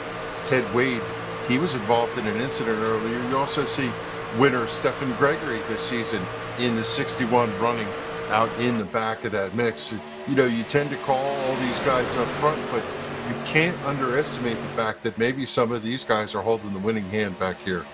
Oh, absolutely, and we touched on this earlier. Anybody can win the plate race. It just depends on how you maneuver your truck through the wrecks when they happen, if you get contact or whatnot. But real quick, if I may, I just want to touch on that number 48 of Richards out there. The Pates Scheme sponsorship that he's running is something that's near and dear to me. It's Mission 22. It's an organization that was founded to help veterans cope with the issues that they come home with. And as a vet myself, the name comes from the average of 22 veteran suicides per day is where it comes from. At least that's why I call it Mission 22. And as a vet myself, who was very lately diagnosed with PTSD, because back when I served, they didn't really have a handle on what PTSD was. So, I never got treated for it. So I've been down that road so many times. But it's good to see something like that in iRacing now. That's a real life sponsorship of some trucks as well. But it's just something that's near and dear to my heart. I just wanted to spotlight that sponsor real quick if I could. Yeah, and thanks for your service. And it's always cool to see these guys out here supporting our military, supporting our fire companies, our rescue workers, and any of those folks who put themselves, day in and day out in the service of others. I know a bunch of different organizations that we try to help support, and great to see Mission 22 on the side of that truck and getting some airtime here, running in the 3rd position. Pitts jumped down to the bottom, covered that. He continues to do pretty well up front here. The outside lane has gotten a little more organized, and it was the 93 of Raul Meza leading, and he's going to jump down to the bottom. That is so rude. I know, as I have been that guy, the second one in line up there on the high side so many times that you push a guy to lead and then he just ditches you. That is so aggravating. It's like And when it happens, and we've seen it a couple of times already, especially when we're riding on board with somebody, when they leave you like that, it's like your truck pulled a parachute. Now, see right there, that was teammates cooperating with. I don't know if they're teammates, but those two guys right there, the 6'4" and the 87, the 97 Rivera, they cooperated right there. They both cleared that lead truck and jumped down to the inside. Yeah, sometimes you got to take what you get. If you can't get the other driver cleared, you're going to go down and cover the line, and then maybe they get that run and come up, and now they're sitting in front of Meza as we see Klinkart again trying to make hay on the outside lane. He's got his nose tucked under the back bumper of the 43 of Dana Shepard. Shepard, I think he's showing a little prowess here as a restrictor plate racer. That 43 truck looks awful racy tonight. It really does, and he's been good enough to stay out of trouble too. We saw one really big wreck earlier in the race and kind of drove through it, stayed undamaged. Well, that was pretty good, and he's definitely got that 43 truck looking strong up there on the outside right now. Well, we can call a name we have not called yet tonight, Brady LeBeau, sitting there in that 7th position. Last time they came across the line, he's the 3rd truck on the high side. Been kind of quiet all night, but now making his presence known here in the top 10. Oh, and I can't talk about him too much. I'm going to tell you why, man. We got this place down here called LeBuff's, and it's a restaurant that serves some of the absolute best food that you'll ever eat in Acadiana. So can we not look at his truck for a while, Cody? I'd appreciate that. I'm really hungry, bro. I can't help it. I'm a big boy. Yeah. I like food. So he's going to keep him on him. This is pretty typical racing here at Talladega. You really can't get away from anybody. It's not like anyone can drive off. You run 2 by 2 by 2 by 2 by 2, as I keep saying. And, I think at some point, John, the differentiation will be if we remain under green. The pit stop cycles, that tends to break the field up. And now what these drivers have to be thinking is, 1, get to the pit stop cycle, and 2, don't screw it up. Absolutely. And speaking of the pit stop cycle, Kevin, you touched on this earlier, 28 to 30 laps of fuel, depending on where you run in the pack. And right now we're at lap 41 coming to 42, so about maybe 15, 16 laps before we look at that and start seeing these guys try to orchestrate their pit stops. And what we'll probably see, folks, and Kevin, you'll probably agree with me on this, is when we get closer and closer to that green flag pit stop, if it goes that far, you'll see these guys all start to really wrestle to try to get down the inside lane and get ready to get into the pits. Yeah, so why is it, John? Why do they want to be to the bottom when they pull off? Well, because if you try to go from that high line into the pits and there's somebody down there that doesn't want to get out of your way, it's not going to end well for either one of you at all. And I'm speaking from experience. I don't want to say it. I hate to admit it, but I was that guy once, man. I didn't realize what lap we were on, and my truck started sputtering. It was in a truck race at Daytona, as a matter of fact. And my truck started sputtering coming out of 4, and I didn't even think to check my left. I just hooked that left to get on the pit road, and there was 2 cars down there, and we did not have a good time. And I was not very liked for a while after that. When you come off of pit road, you see a lot of drivers. They could communicate to each other in the sim, and also sometimes they're in team speak together. They tend to communicate when they're going. They tend to communicate if they're trying to pit with a friend, so that they can come out together. And I did often you none see of them that. fan out there, John, and try to not run each other over. So talk about the pit dynamic. How hard is it to get off of the racing surface and get down to pit speed here while not losing time at Talladega? It's especially at Talladega and Daytona, Kevin. Great point right there, man. When you're coming off the track down on the pit road, you have to get the truck slowed down to what we call pit road speed. And that was something that NASCAR came up with back in the 80s after a pit road incident resulted in the death of a pit crewman. Because at one point, these guys didn't have a pit road speed limit. If you could get on the pit road at 180 miles an hour and get wound down into your pit stall without wrecking, you were the man. After that incident in the 80s, they required pit road speeds. So you're talking about going from 180 miles an hour on the backstretch through 3 and 4, getting the truck lowered down to 60 miles an hour to get on a pit road before the yellow line. Not easy to do. And when you do it, you've got to communicate. Like you said, you got to talk to the guys in front of you, the guys in back of you, the guys, next to you. I'd like to get to pit road now, please. Let me down if you can.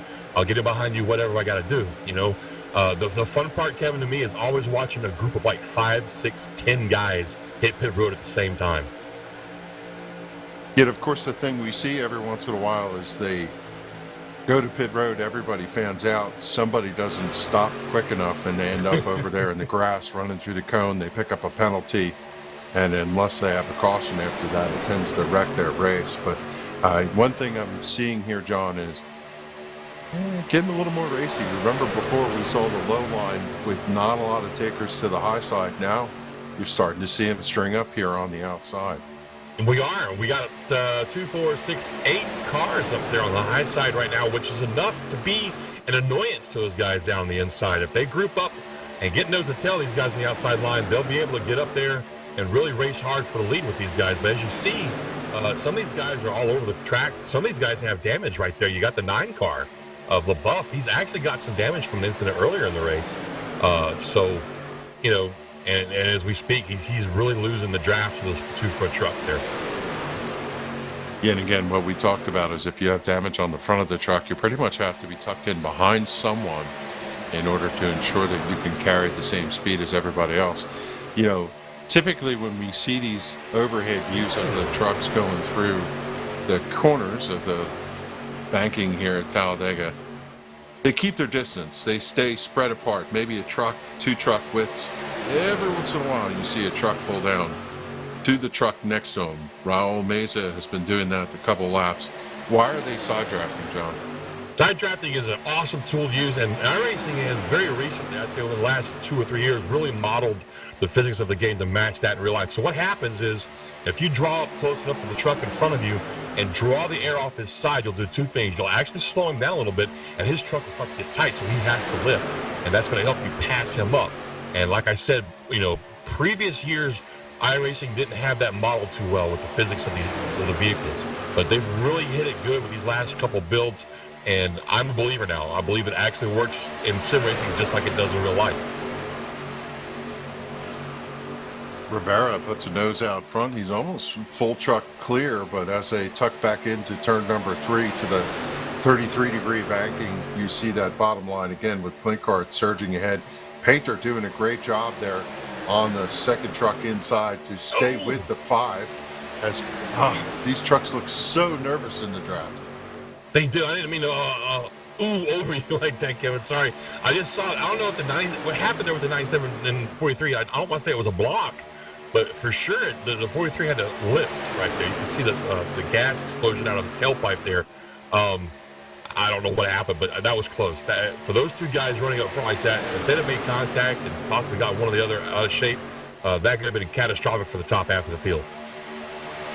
So, John, you touched upon this earlier in the race. Sometimes the drivers use the clutch. Sometimes they let off not to run over the truck in front of them. They get such a good run in the draft coming down the backstretch. What about touching the brakes? What about slowing the truck that way? I have heard a couple of different, lines of thought on that. Now, me personally, I'm a throttle control guy. I'll just lift. I'll lift off and ease back in as we go through the turns. But some guys will use brakes. Now, the reason I say that, it's kind of a different line of thought, is because a lot of guys are like, if you hit the brakes, you're braking too much momentum. And whereas with the throttle, if you just get back into it, you ease off of it, get back into it, you're not really slowing the truck down as much as you will with the brakes. I don't know how that works, to be honest with you, Kevin. I just know that more people that I've talked to prefer to use the throttle to check up and slow down. Now, of course, if the guy in front of you is spinning, you're going to be on the brakes hard, hoping that you don't spin and wreck yourself. But as far as just not running over the guy in front of you, I've always preferred just using my throttle for that. Always a tense moment for the field as they pass a couple slower trucks. The good news is the truck's up to the high side. Plenty of racing room here on the Talladega Motor Speedway. The track is super wide, no problem allowing 2 lanes of trucks at full speed going down underneath. It's 60 foot wide, 55 foot wide or something over there in the corners. And, the good news is most of the time the etiquette comes into play. If the field is approaching you, you go to the high line and let it pass under you. That's a great thing about these guys at NASRA. I've actually been in the server with them, listening to the communications in situations like that, and they do talk to each other. Hey, where you want me at, leaders, when you catch up to me, and they'll let you know. And that's a great thing in sim racing, is the fact that we can communicate with each other, especially like you talked about earlier with pit stops. You know, hey guys, I'm going in 2 laps, or I'm going in 5 laps. And not everybody wants to do that, because actually pit strategy could matter. Like, you don't want everybody to know when you're going to pit, but it also, in a sense of these guys up front, it will prevent a huge wreck from happening, you know? Yeah, there are a couple unwritten rules that if you race long enough, you get to pick them up, and you know the etiquette and the lay of the land here. And, you know, watching this race unfold here, and now I know that as we get to when is the time to go, I look at like Adam Cantwell. First time we called his name tonight. The 63 sitting there in 11th. They're 2x2x2 through the 10th position, and he's just kind of by himself, tucking in. If he wants to go to the high line, he can go up there. If he wants to go to the low line, just hanging on this lead group in that number 63 Chevrolet. Yeah, he's just by this time. He sounds to me like one of those guys that just wants to survive, be there with 10 laps to go, and then maybe make a fight for it. You know, and something else that we haven't really touched on, Kevin, is you really can't tell if the guy in front of you is damaged on his front end, which may be slowing both of you down. That's happened a few times. I've seen it. You know, guys will ride behind somebody and not realize that the person they're riding behind is damaged. Like, why are we losing speed? Why are we losing the draft here? So I've noticed that there's some trucks that were really fast that we were watching earlier that didn't appear to be in a wreck, but they got sucked behind some guys that did and didn't realize at the time. Yeah, we're going to have to talk about go time. You know, let's say it's 10 to go. Let's play pretend. And you need to drive up. You're back there at 15. Can you drive through the middle? What about the drivers up front? Can they be left in the sucker hole? What do they need to do, and how close do they need to be in the front in order to have a legitimate shot at a win? Great question. So by this point in the race, you should by now know the best way to pass somebody. What I've done I'll do it every plate track I get to. I always, either if I don't qualify in the back or I don't qualify at all and start in the back. If I don't do that, and let's say I start somewhere up in the mid-back or to the front, I'll fall to the back. And I'll practice, if you will, passing people, finding out the best way to pass certain drivers, the best way to pass on a certain part of the track. I have found at Talladega that if I time it just right, if I leave enough space between me and the guy in front of me, and by leaving enough, oh, look at this, we got some guys making a 3 wide now up high. Can't tell exactly what number that is, Kevin, but to get off my point, you know, we were looking for this. We've been waiting for these guys to go 3 wide, and here it is. Yeah, it's our friend Mr. Bradley leading the charge to the high side. And he's got a little bit of help right behind him. And man, what a run they've got here through the tri-oval. They come right up alongside that group. I almost wonder if he had another couple hundred feet, whether he would have won the lap, as he is now out in front of everybody up on that high side. And he's got a great push from Chris Cinnamon. You know where they came from? They came from about 18th or 19th or somewhere. I was going to say that, man. Keys has been running back of the pack this entire race. I thought maybe he got caught up in the first wreck that we had, that big wreck earlier, but apparently not. He was just biding his time, Kevin. And look at this. With 54 laps to go, we're about to come to the point where they got to start doing those green flag pit stops. He took 2 guys with him on the outside, and they are up front right now, man. That is amazing to me. Yeah, I physically looked at the scoring podium just the last time they came through 3 and 4, and you want to look where like Adams is. That's where Cinnamon was, and here he is on the high side with the big charge. And this has got to make some of these guys nervous running 3 wide now. Oh, absolutely. 3 wide is scary, even at Talladega. I mean, this is a big wide track, but it can be done if you've got great drivers driving around you, and we're seeing it right now. These are some great drivers right here. They're doing a great job with it, and I am just absolutely amazed that Bradley and those guys up there, Cinnamon and the truck behind him, are able to, just with 3 trucks, now they got 4, they got a 4th guy back there, are able to keep up with the lead pack. I mean, that's the high side. That's all the way up by the wall. Longest way around the track, but they're making it work, man. Keith is not quite able to clear for the lead and maybe get down, but he's definitely up there making them look at him. He's like, hey, here I am, guys. Yeah, stage end was lap 28. They came to the line at lap 29. We heard them say in the pit box, 28 to 30 laps they could run.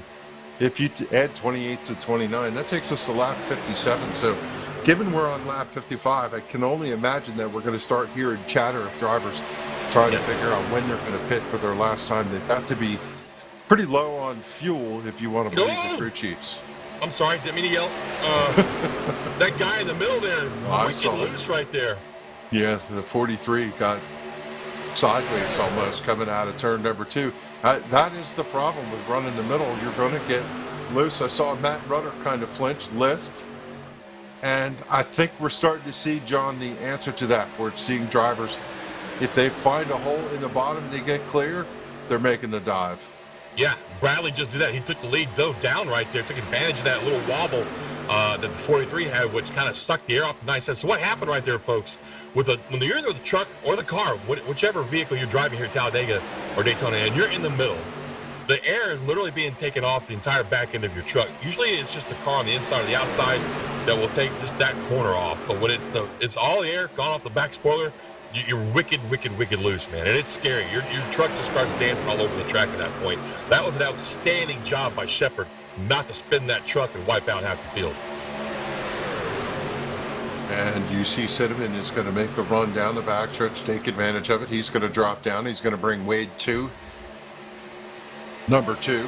And they left Raul Meza, who might not be happy with that situation, but I believe we're going to see, again, these drivers stuck in any lap now here. They look like they're going to come through right now. Not seeing any takers, but sooner or later we're going to see these guys hit the pit road, and this could be the deciding factor as to who's going to be sitting over there in victory lane in about, 20 minutes? Yeah, this is definitely the money stop right here. You screw this up, your race is done. I guarantee it. Unless there's a caution, that's the only hope you have, as long as you don't get damaged in the messed up. But if you mess this up, you're going to be done. And we should see. I would probably guess, Kevin, either this lap or the next lap, we'll start seeing some guys peel off from that inside line and duck down pit road. Yeah, there's a clear tell as to this is the lap as everybo's gotten to the bottom. I see the 23 of Stephen Thomas making a little bit of run, but he still is there. Those 3 trucks to the high side, my guess is they're going to stay out there, but I would not be shocked to see some drivers pull in right here. And they're going to make us a liar. Or not. Or not. The entire field goes by. I think. Well, let's not forget also, they went, 4 laps after the stage in under caution. So they might be able to squeeze just a couple more laps out here. But definitely, I wouldn't say any more than 4 laps here, Kevin, from this point. They're going to have to start pitting. And wouldn't it suck if one of these guys ran out of fuel? Got to the higher side of the range, they could make it to lap 60. So we're not there yet. Yeah. We're on lap 59 right now, coming to lap 60. So here we go, Kevin. I'm with you. Any minute now, we'll start seeing these. Oh, look at that. Down the inside, he finds that hole, and he manages to stick his nose down there and get it. So let's see what happens here as we come ready. Yeah, a couple of them. Yep, there's some guys peeling off there. Yeah, Pitt's peeled off. Richards peels off. I like the idea of pitting early if you have some friends, because you can get up to speed and possibly see if you could leapfrog some of these trucks, but only a handful of. What a pack! Yeah. Pretty much the whole back of the pack is you see Doucette jump at his box and missed it. Got to back up. That is going to kill your time. And whoever that is in that green truck, he is so lopsided right there. He's probably going to be taking fuel only. I don't know if he'll be able to get tires on that thing. Yeah. Yeah, that was crazy right there.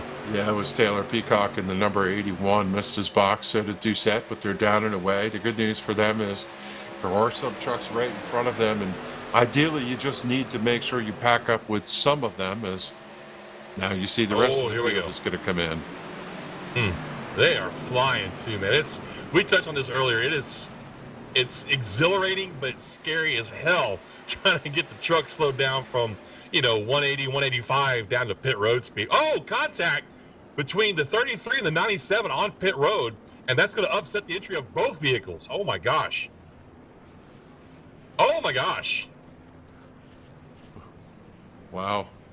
And he can't do his stop. He was unable to make his stop right there. The 97 of Meza is going to have to go all the way back around there. I'm sorry, not Meza. Rivera. He's going to have to go all the way back around right there. And he got some substantial damage there, Kevin.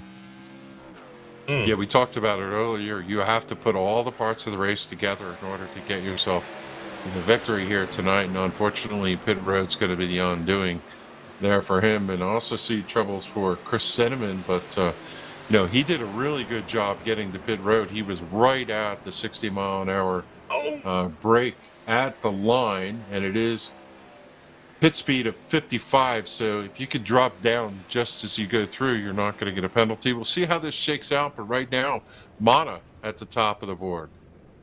I tell you what, I'm going to be really interested to see how, once we cycle through all these pit stops, who's going to be where, because I don't have it in front of me, but I'm almost positive there were some speeding penalties right there.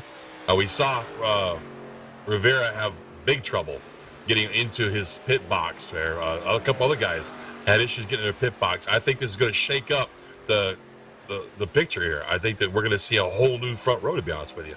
Yeah, it's pretty clear it's shaking up. If we watch the trucks as they go past us here on the tri-oval, the field, which was all pretty much nose to tail, is broken up into a bunch of different clumps. The question is,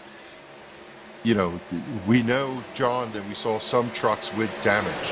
And so let's say Wade and Cinnamon, who we saw drive from 18th back, if they're in that pack, will they be able to leapfrog some of these groups and get themselves up to the lead pack? That is really the objective of every single driver on the track, is you need to be in touch with the leader. Absolutely. So you look at these guys that are 13, 14 seconds back right now. What they're going to want to do is get single file and draft up to the lead pack as their only hope right now. They got 19 laps to do it, coming to 18 laps to go here shortly. Right now, Pitts is back up front with LaBeouf, and we know LaBeouf's got damage, but as long as he stays tucked in right there behind Pitts in the 27 truck, he'll be okay. So you see this pack right here of 9, 10 cars there, Kevin? They'll be okay. It's the guys way back there behind them. They're going to have to work together, stay single file to catch these guys down. Yeah, and a quick note, we know that the 27 of Pitts, LaBeouf, Richards, Zach Adams, and the 71 all went to pit road lap 59. And we had talked about whether pitting first would yield some advantage on the racetrack, getting up to speed and being pushed by the trucks catching you. It is Cinnamon, Rivera, Hess, Gregory, Kilgore.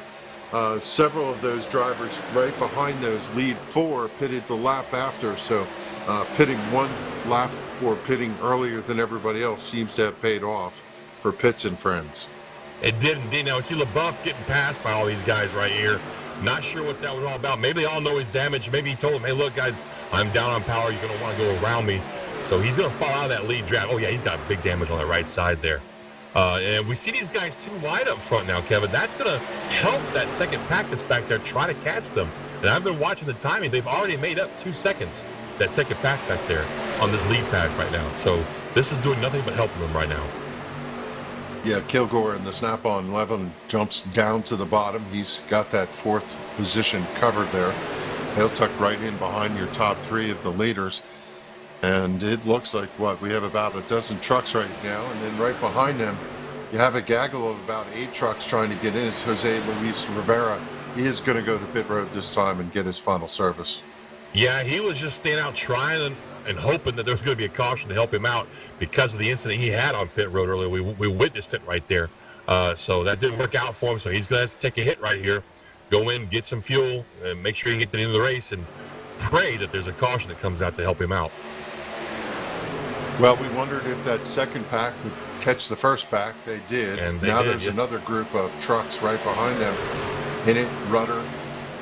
You have the 2 of Wade, Claycart, Devin Painter, Raul Meza, Osborne. They are making some steam, and I believe to their benefit, they're all going to join this front group. We're going to have a pretty big group of trucks racing here to the We're going to have a huge pack, and I see the animal up there on the outside back there, about the 5th truck back. Now, we saw him and Cinnamon and a couple other guys really make the third line work for them earlier, Kevin. I would look to see that happen again here as soon as he gets some backup behind him. He's probably going to jump up high and make that third line work again.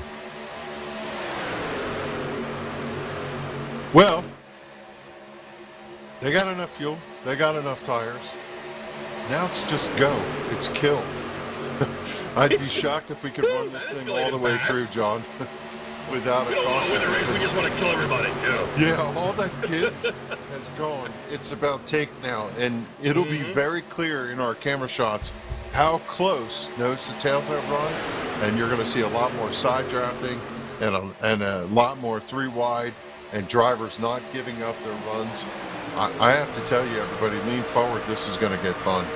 Absolutely. I wholeheartedly 1,000% agree with you. And that is possible, by the way, 1,000%. I proved it. Anyway, we see Cinnamon up front. Now, I'm a little concerned with Cinnamon right now. His quality is going south fast.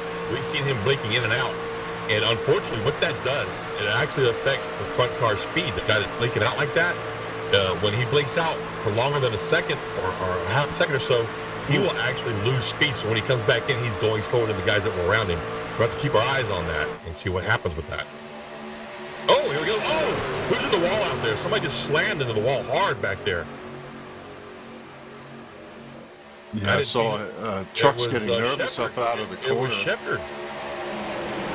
He went to make the move to that third line, that high line with Bradley, and I can't see who the truck is in front of Bradley, but he went to make that move on the backstretch, and he kind of oversteered, it looked like. He just got into the wall pretty hard there, but he's still up there with him. And I told you, Kevin, Bradley was going to make that third line run. Yeah. Well, it's actually Haney's going to score the leader from the outside line with a lot of help in the back from Bradley. To your point, the two of them just drove around everybody, and they have the lead from the high side. They're doing pretty good over there off turn 2. Yeah, they are looking great on that high line, but look up ahead. They got a lap car. That's going to play a part in this. You can pass a lap car 3 wide, but it's not fun. It's scary as hell. Yeah, so let's just catch our breath here as we come around turn number 3, and the lap car went from the bottom to the top. Now it's going to go to the middle now. Everybody sees it. Let's hope they can get by clear here. This is a recipe for disaster, and it often turns out that way, but everybody sees them up there, and it's the 97. And we just need to get a couple trucks clear, and everything will be all right. And the 97 is not damaged too bad from that pit road contact, so he should be able to slide right in here. Oh, he gets turned. Oh, here we go. There we go. We're going to have a caution on this as, a couple drivers in the grass down there. I don't think this is the big one, but we did collect a couple trucks over there just off of the start-finish line. And we're under caution here, lap 69. Let's do a pulse popper replay and see what happened back there. Just the slow trucks all connecting.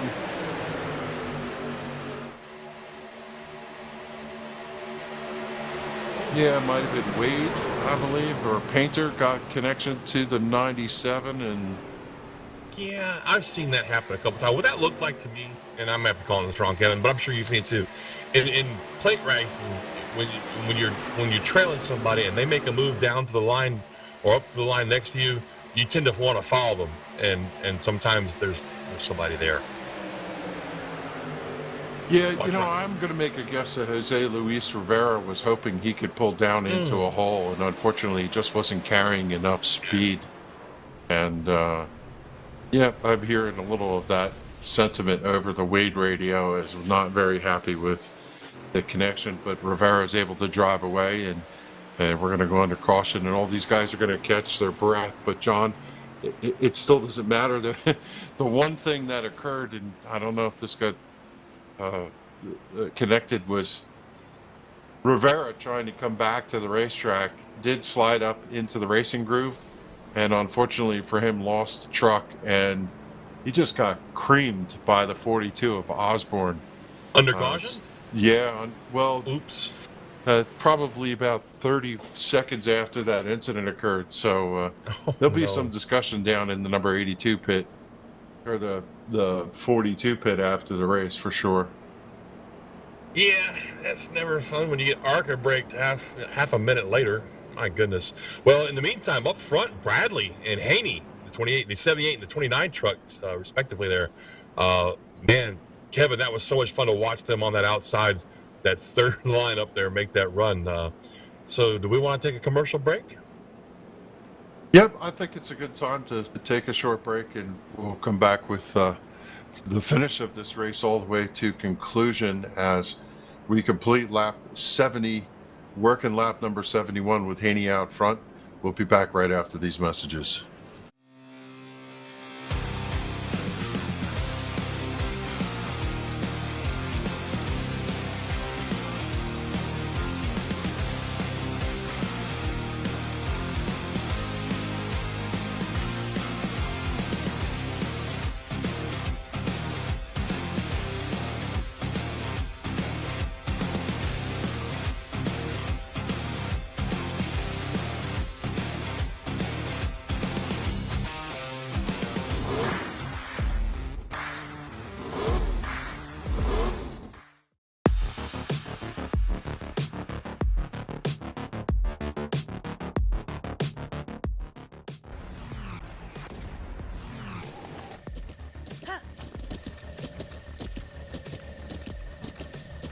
With the Butt Kicker Gamer 2, what you see and what you hear is what you feel.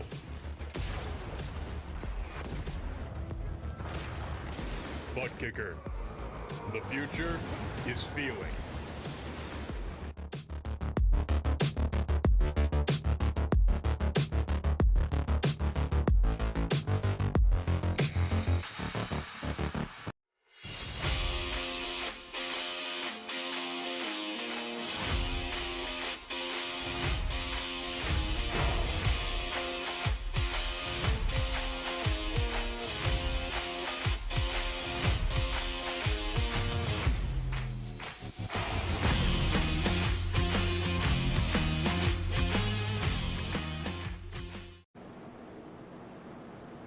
We're back at Talladega Super Speedway, working lap number 71. Out front, you see Haney kind of rolling here behind the pace truck under caution for an incident over there in turn number 1 with the 97 lap truck. And, you know, John, just sometimes the bear eats you, unfortunately for these guys. A couple of them caught up in this, but it gets to stack them and pack them. Anybody who was lost off the back of this draft is now back in the game. Yes, absolutely. And this is kind of breathing life into some guys that had some issues on pit road, maybe missed their pits, got speed penalties or whatever, had to drop to the back of the pack. This helps them out quite a bit. I'll tell you who didn't want to see this though was Haney and Bradley up front. I don't think they really wanted to see this caution flag. And you know, one of the things that's going on here, John, is these drivers are paying attention to where the runs are. They had to have seen the Haney run to the outside to take over the lead, and that goes in the playbook, goes in the notebook, goes in the notes for later in the race. And if that opportunity presents where the bottom line is clogged, the middle line is clogged, I think some of these drivers are going to jump outside. We might see an exciting finish 3 wide to the line. Now, I see that Haney and Bradley are both sponsored by the same guy. Are they teammates? Do you know? I don't have the team sheet in front of me, so honestly, I can't tell you, but I believe they do work together quite a bit. Because I was just thinking to myself, I would not be surprised if the 78 kind of not drug his brakes a little bit, but maybe didn't stomp on the gas as hard as he could at the start just to help the 29 get down in front of him, maybe. I don't know. We'll see. We'll see how it works out. This late in the race, he might not be that way either. You know what I mean? Yeah, it's kind of hard to control the race that way. Really, what you end up doing is just run as hard as you can with whoever your pusher is out back. And then if the opportunity presents where a run comes, maybe you can join up. But you know how it goes, John. When you get to the end of it, you either can find your teammate or not, but ultimately you're just going to do whatever you can. And you'd crash your mother to get a win.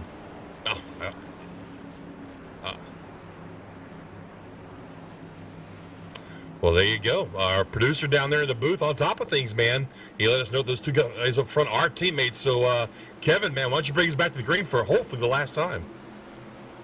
Yeah, pace truck makes that left-hand turn. He's going to head to the safety and security of pit road, and we'll see whether the rest of this race is going to be safe and secure for these guys. We are expecting a full-blown brawl all the way to the end. Lap 72 in the books. It's up to Keith Haney to kick it off. Comes down here to the Geico restart. Lane 2 is outside. He has the number 29 of Keith, the Animal Bradley, and they are hammered down on the loud pedal. They both cross the line. It looks like Bradley's got the better jump on the outside, John, as they head to turn 1. Better jump on the outside, or is his teammate trying to help him get in front as they can break away, because they've got two teammates right behind them in Richards and Pitts. So it's kind of like the battle of the team right here. In the meantime, down in the front row, bottom line, Haney makes the move on the inside there. Boy, they are really wiggling, Kevin. That makes me nervous. Yeah, and they got to be careful. They do want to help the truck in front of them, but they don't want to turn them flat sideways in front of them. And a good run for the outside lane, as it is going to be the 29 of Bradley jumping down to cover that position. And you were talking about whether they could get nose to tail. Well, they're back there together, and it almost looks like one truck as close as they're running. It does. And what they're doing here is they separated Richards and Pitts from getting nose to tail. But in the meantime, tell you what, Richards is looking strong on the outside of that 48. He's got the two of Wade behind him, and I believe Wade has got Shepard. I mean, they got a really good group of trucks back there on that high side, see if they can make something happen here. Tell you what, Wade has just been excelling and excelling every race, and now he jumps out to the high side. I thought he was going to work with Richards, but he's got a good run, and he's got to help out back. Here comes the 43 to his back bumper. The high side trying to make run, and unfortunately for Richards, stuck in the middle with no help, hoping somebody's going to get there to give him a little bit of a push. And the outside and middle lane fade back. The top 6 are going to drive away from the bottom. 4 wide. 4 wide. Oh, my goodness. Didn't mean to walk on you, Kevin, but I couldn't see which truck it was, but somebody made it 4 wide right there. Yeah, it is damage done for Wade. Unfortunately for him, he's the one that jumped out to make all that action occurred, and he's going to end up dropping back there to about the 14th position. The 93 gets a little bit squirrely over there on the entry to turn number 1. He had to retreat, and Raul Meza up to the high side by himself, dropping back. He's got a little help from behind him, but the damage is done as he slips back. And I'm keeping an eye on that 4 truck. You see him, that white truck on the bottom in that shot. Somehow Newbert always makes his way forward here in that 4, and I have to wonder if he and Thomas have a plan. The 4 truck's got heavy nose damage. I don't know if you can see that or not, but he's got heavy nose damage right now. I'll tell you what, who I was watching just now was the outside line 05 of Parsons up there. He's got some help behind him. They were making some serious speed coming up to give Bradley a challenge for the lead on the outside now. And how about Zach Adams coming to the front? What a great run for that 71 truck. I've not called his name all season long. Here he is running in second, and he's got a great run to the side. Oh! Big Rick! This is what we were anticipating. And if I'm not mistaken, Kevin, this is going to give us a green-white checkered, correct? Yep, I think you're right on that. It depends on where the pace truck picks them up, as a pulse popper replay is going to show us what happened. My guess is it's a push gone bad over there on the back straightaway. That was my initial view of it. I want to see the replay though, but you're right. It looked to me like a push gone. Oh, it's already happening right there. But coming off the 2 right there, we talked about this, Kevin. These trucks, especially this far into the run, they're light in the back. So when they exit off at 2 and they lighten that, they unload, as they say, they're really out of control, very close to being out of control, and it does not take much to turn somebody right here. Let's take a look. Yeah, just looking to see where this started. I think it might have been to the high line there, but yeah, watch the 11 right here. Yep. So what happened right there? The 33 truck didn't compensate for the movement of the 11 as they exited turn. So when the 11 crossed across his bumper like that, Kevin, and the bumper touched the tailgate while they're both moving laterally, as you say, that got him out of shape, and that's never good. Yeah, collected a bunch of trucks. Wigington was involved in that. Logan Quinn had to take evasive action. You see the 33 of Matt Rutter, after having a great run all night long, he got into that melee as it collected several other trucks over there on the back straightaway. And we'll rack them and stack them and pack them one more time here. Is with 4 to go, we'll see whether or not we get back to green or get to that green-white checker. In this event, John, green-white checkers, I believe they allocate for 2 of them here, so doesn't mean that the first green-white checker is going to take that through. Look at Adams down there playing mind games. Now, this is kind of good news for Bradley, though. What this is going to do on this restart is going to put his teammate on his bumper, and that's what you want. Especially in a green-white checkered, having a teammate on your bumper will help you get up to speed just that much quicker. Versus a guy who's not your teammate, he won't get on your bumper. He'll try to stay off of you as much as he can to try and get a run around you as you come onto the backstretch on the restart. So we'll keep an eye here on Bradley and Haney, Kevin, as we come back to the restart. Yeah, and we see a couple of the trucks involved in that incident over there getting their damage fixed. They have to cruise through, but the light's still on the pace truck, so they got a little time. Stephen Gregory comes into this event 7th in points and 1 win on the season. Fortunately for him, he knows he can get to the championship, and they're got the hammers and jacks out there on the number 61 beating on that Toyota. And he changed 4 tires while he was at it, so might as well use what he's got. Absolutely. You know what I find interesting? If you look at these trucks under caution, look at how high the nose is. They've got some pretty stout springs on the front of these trucks for the fixed setup run. Yeah, and certainly when they go full speed at 185 into the corner and hit that 33-degree banking, it Yeah. plants the nose and the truck goes through.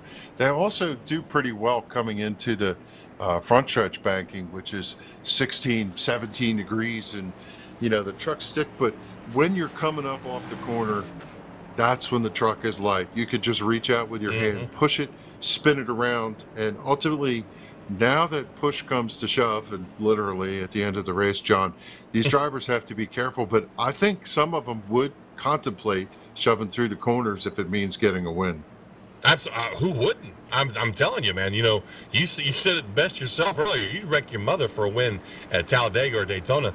Look at the skew on the 29 truck as we ride under caution. Look at how far to the left that rear end's hanging out. That's amazing to me, man. The things you notice when these guys are slow enough for you to take a look at them.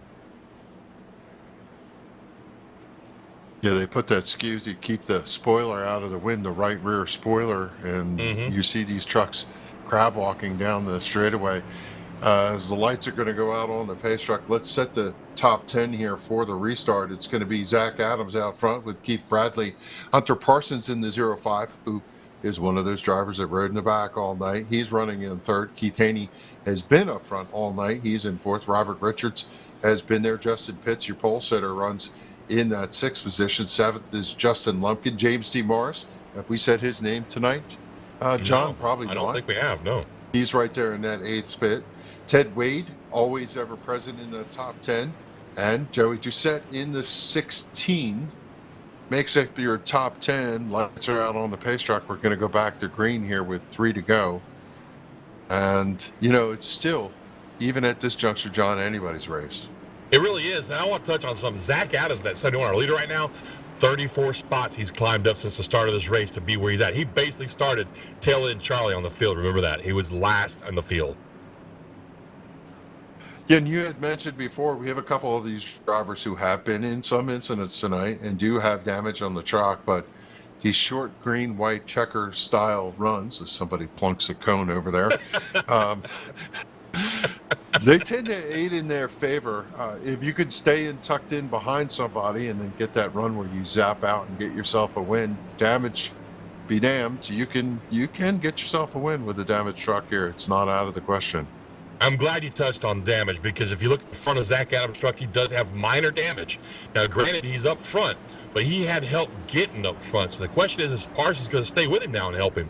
Because if not, that damage is definitely going to slow him down. And you got Keith Bradley and Haney on the outside who are not damaged. So we'll keep our eye on Zach Adams too here, Kevin. Yeah, and the question is, who knows who has what damage, and will they think that's a liability, to your point? If the 71 is deemed a liability, they will jettison him at the first opportunity. Absolutely. We're just going to have to see how this shakes out as they roll out of turn 4 to come back to the green. Every one of these virtual 78,000 fans sitting in Talladega is standing up, you can imagine, as the pace car hooks left, hopefully for the last time, and we're looking to settle the NASRA Truck Series. We're glad you joined us here, and well, we have no idea who's going to win this, so let's play along. Let's see where it's going to go. My money's on the animal.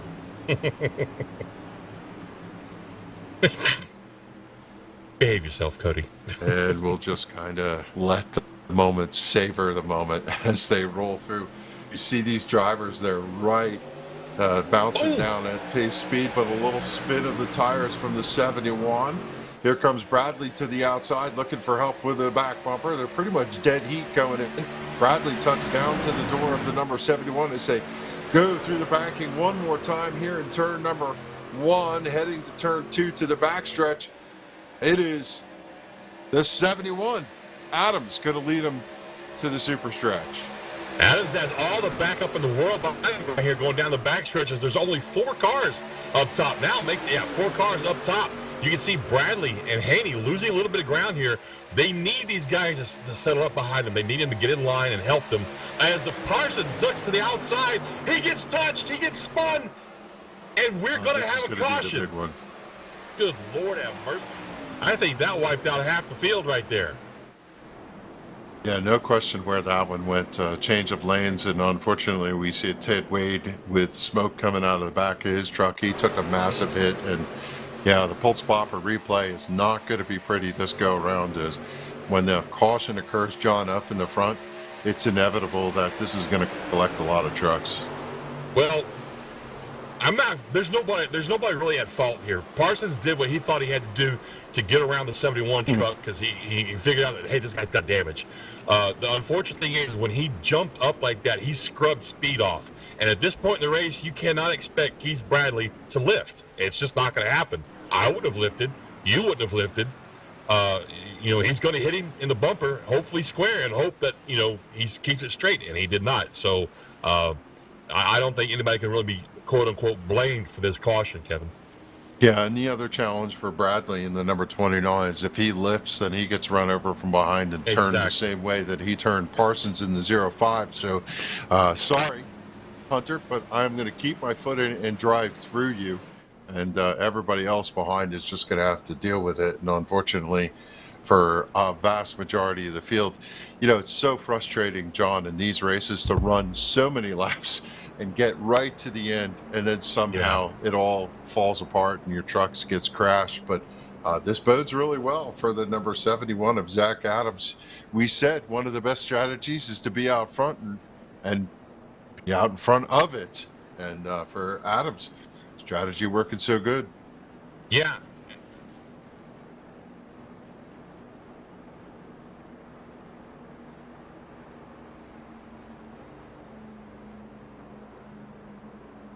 Oh wow!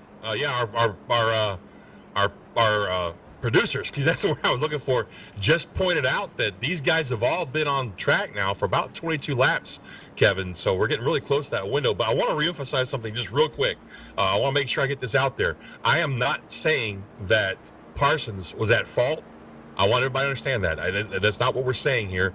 He didn't do anything wrong. He did what he thought he had to do to get around the 71 who has damage. So I just want to make sure that even though we're saying it wasn't Keith Bradley's fault either, we're not saying Hunter Parsons. This is what we call, Kevin, a racing deal. Yeah. In the moment, you make those decisions and everything happens in a split second. And sometimes it gets you. Yeah, what did we say before? Kill mode. You're in kill mode. That's an example of kill mode with spotlights. Oh, that shiny truck in the lead, though, man. That chrome, I love the chrome look, don't get me wrong, but I think it's getting kind of overdone, But, man, I still can't. I just giggle sometimes when I see chrome in iRacing now. I love it. I freaking love it. Anyway, so back to the racing. So that's going to put Keith Bradley on the outside, but now his teammate is not going to be behind him, Kevin. He's going to be down the inside. So I would be interested to see how the teammates, if they're able to work together at all now with just, 3 to go when we go back green, white, checkered. And you said there's only 2 of these attempts, correct? Okay, so yeah, our producer confirms that. So this is the last chance. Once they go green, next flag is going to end this race. And personally, Kevin, I hope it's the checkered flag. Yeah, we always do. And, I think these drivers,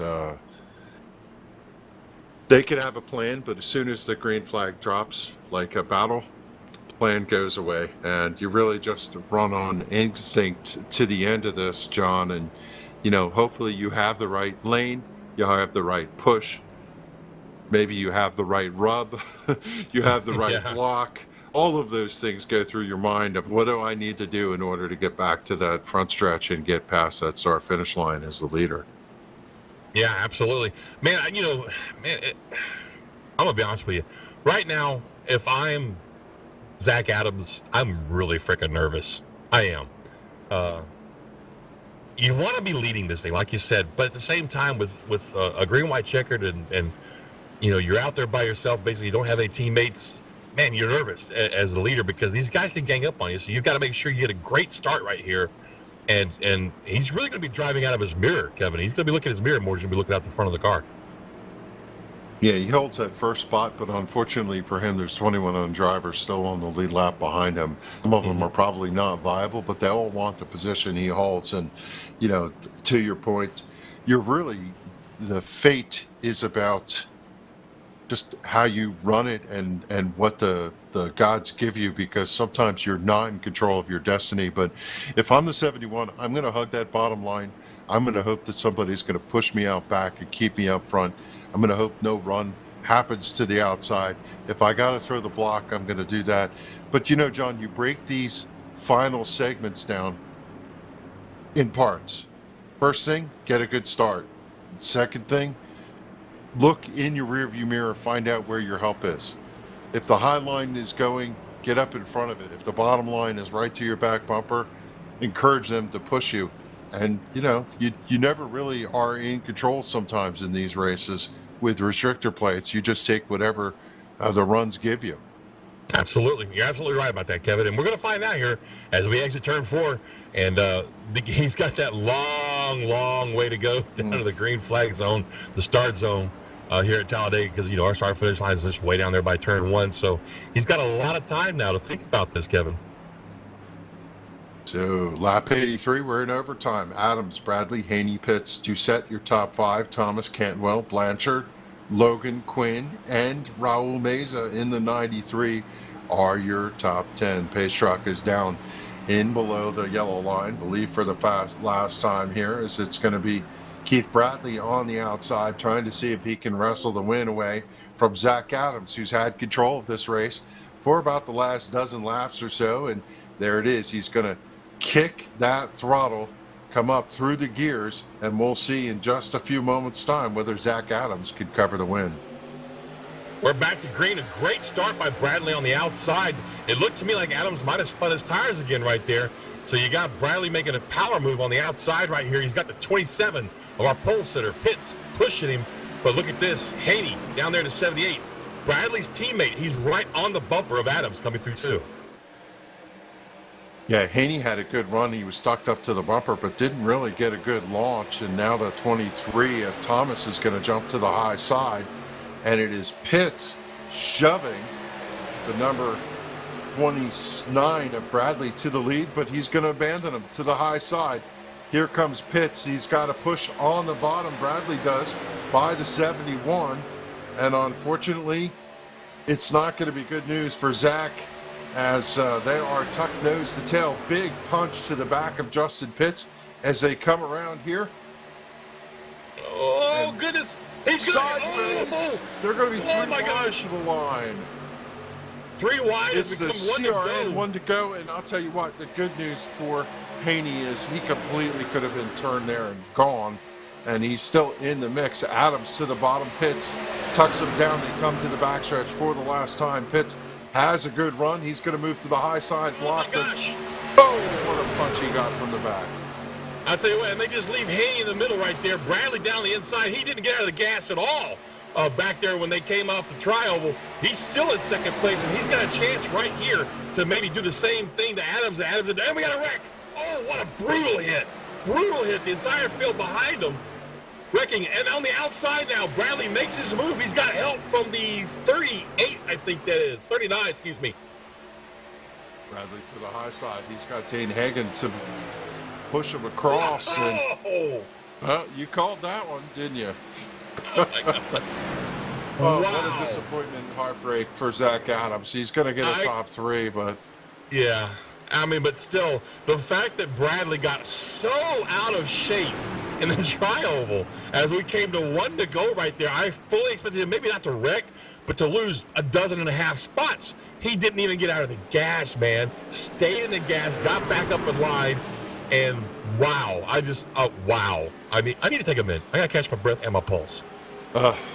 Just that move, and unfortunately, woulda, coulda, shoulda. If somebody was there to work with Zach Adams, there's no doubt in my mind he would have won this race. Unfortunately, he has to settle for 3rd. And how about the run for Dane Hagen? That is, I think, physically the first time we talked about his name, and he's going to come away with a 2nd. And you knew many of those trucks weren't going to make it back to the finish line, and that was a vicious wreck over there in turn 4, John. That really was a vicious wreck. I mean, again, this is why I'm thankful that we do this on computers and not in real life, because that was bad. But, hey, Keith Bradley pulling off the win there from an exciting race on our 2nd green-white checkered finish. Whew, man, Kevin, how you feeling, brother? Yeah, I'm pretty pumped. That was all we came signed up for here, and Bradley gets his second win on the season. And in just a short moment, we'll be able to talk to your top three in post races. Bradley's writing his signature over there on the front straight away, and we had Keith in here chatting with him before the race, and I'd imagine he's going to be a little more animated when we get to talk to him right after we take this short break. We'll be right back with the Triple M pulling 213 from Talladega in just a short while here on LSR TV.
Triple M Pulling 213 is in the books. Talladega, Alabama. It's a March 25th victory for Keith Bradley. And Keith, we're down here in Victory Lane with you after celebrating this with your crew. How about that win? Did you really think you'd be able to pull this off, as crazy as that race was? No. I mean, the runs were crazy. I honestly didn't think we'd come out with a win, but we did. And I just want to give a big apology to Hunter Parsons. I guess I got into him and it turned him. Definitely wasn't on purpose. I guess it's super speedway racing. I mean, at the end of the race, I don't know what I'm supposed to do there. I mean, you just can't lift and then lose your momentum. Yeah, Animal Man, congratulations on the win again, brother. But I got to say, we Ken and I both talked to length about that incident. It's just a racing deal, man. I wouldn't really let myself be upset by it. He did what he had to do to try and get around a damaged truck, and I would have lifted either, brother. But hey, God almighty, man, a win in one of the most exciting finishes I think I've seen in a long time. But I want to ask you, I already know you didn't live because I asked you that before you came on, but at what point did you guys realize that high line was going to work so well? So, like, are you talking about when we were cutting our way through the field there? Yeah, because, I mean, I'm going to be honest with you, I thought for the longest time that you had gotten damaged in that first big wreck, so I didn't realize that you were just hanging out in the back, but you guys literally passed up, I don't know, 14 trucks in a lap working that third lane up. Yeah, so we were, I can't remember what lap it was, but we were all in our team channel there, and we just kind of made the decision that if we want to dictate the race and when pit stops start, we need to be at the front and controlling the race. And we could see that nobody was trying the third line, so there was three of us three teammates. We decided, you know what, let's just throw it up in the third line and push to the front and see if it could work out. And it actually ended up working out because we ended up staying towards the front the rest of the race. And we were just trying to keep the truck clean that first half. And then, like I said, we decided to pull the trigger a little early and marched our way through the front. I'm sure it was exciting for everybody to watch. I did not expect it to work as good as it did, and it worked real well.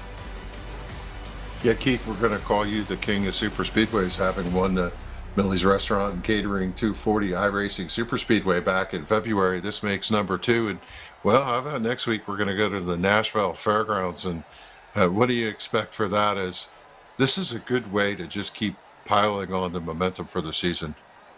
Well, the good thing is we're locked into the playoffs because of the first win. And then, of course, this one just helps. It makes it feel and get a lot better. Going into next week, I expect it to be similar to IRP. That type of racing. I feel good about it. Not as good as I'd usually do or would. And like tonight, I didn't even expect to come out with a win. We just wanted to finish the race and collect as much points as possible. And that's what we did, and it worked out.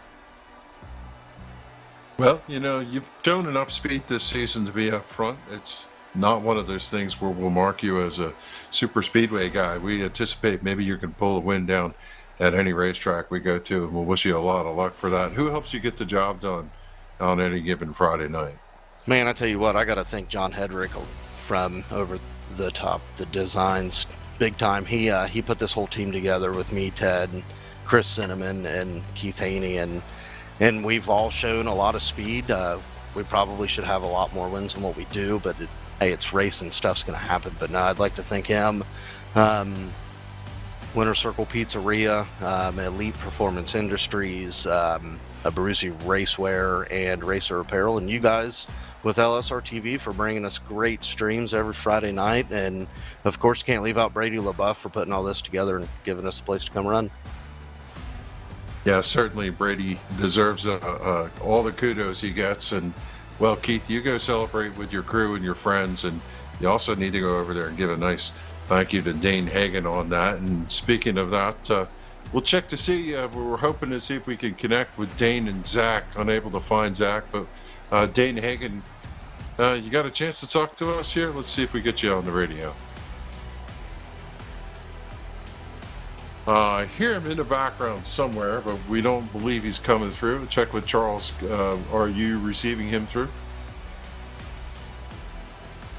Yeah, okay. Unfortunately, we're not going to get the chance to talk to Dane, but certainly he deserves the recognition of coming back through. He had to push Keith Bradley to the win, but was able to drive around Zach Adams, and also a nod to Zach Adams. I'll turn back to John Mustian and say, John, we don't get to see you because you're typically somewhere else on Friday nights working the network, but happy to have you join us in tonight. How about this race tonight? What do you think of these guys at NASRA?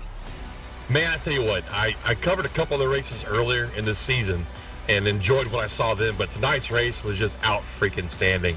I'm going to have to go back and watch the replay, make sure I didn't curse. If I did, Cody, I'm sorry. But man, it was such an amazing race, Kevin. It was great to be back in the booth with you, man. I miss y'all Monday nights, but working tonight with you was amazing. Cody did a great job, but oh my gosh, Talladega, and it was exactly what I expected. We saw some cautions, unfortunately, some bad decisions on some drivers' parts, some issues in pit road. But again, I want to reiterate what we talked about, you and I, between Keith and Hunter Parsons there. That was just a racing incident, but if you stop and think about it, it played a huge part in how this race was going to finish. It brought the caution out at a time that we thought was going to be another race, and then stacked everybody up for the amazing finish we saw. So I'm not disappointed, brother. I had a great time tonight, and I really appreciate you guys letting me come up here and call this race with you.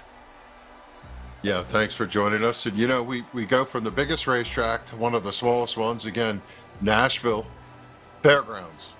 Next Friday night we'll be there. And then we head to Indianapolis, Daytona, and Bristol to close out the regular season playoffs. Round 1 starts in week 15 on May 6th with Iowa Speedway, and the eclectic mix of tracks makes this an unknown quantity every week. And we hope you enjoyed this coverage of the Talladega race. For John Mustian and for Charles down in the production booth, I'm Kevin England saying thanks for watching us in the Triple M Pulling Series for NASRA. We enjoyed the event tonight. We'll look forward to seeing you again next week. Thanks for watching, everybody.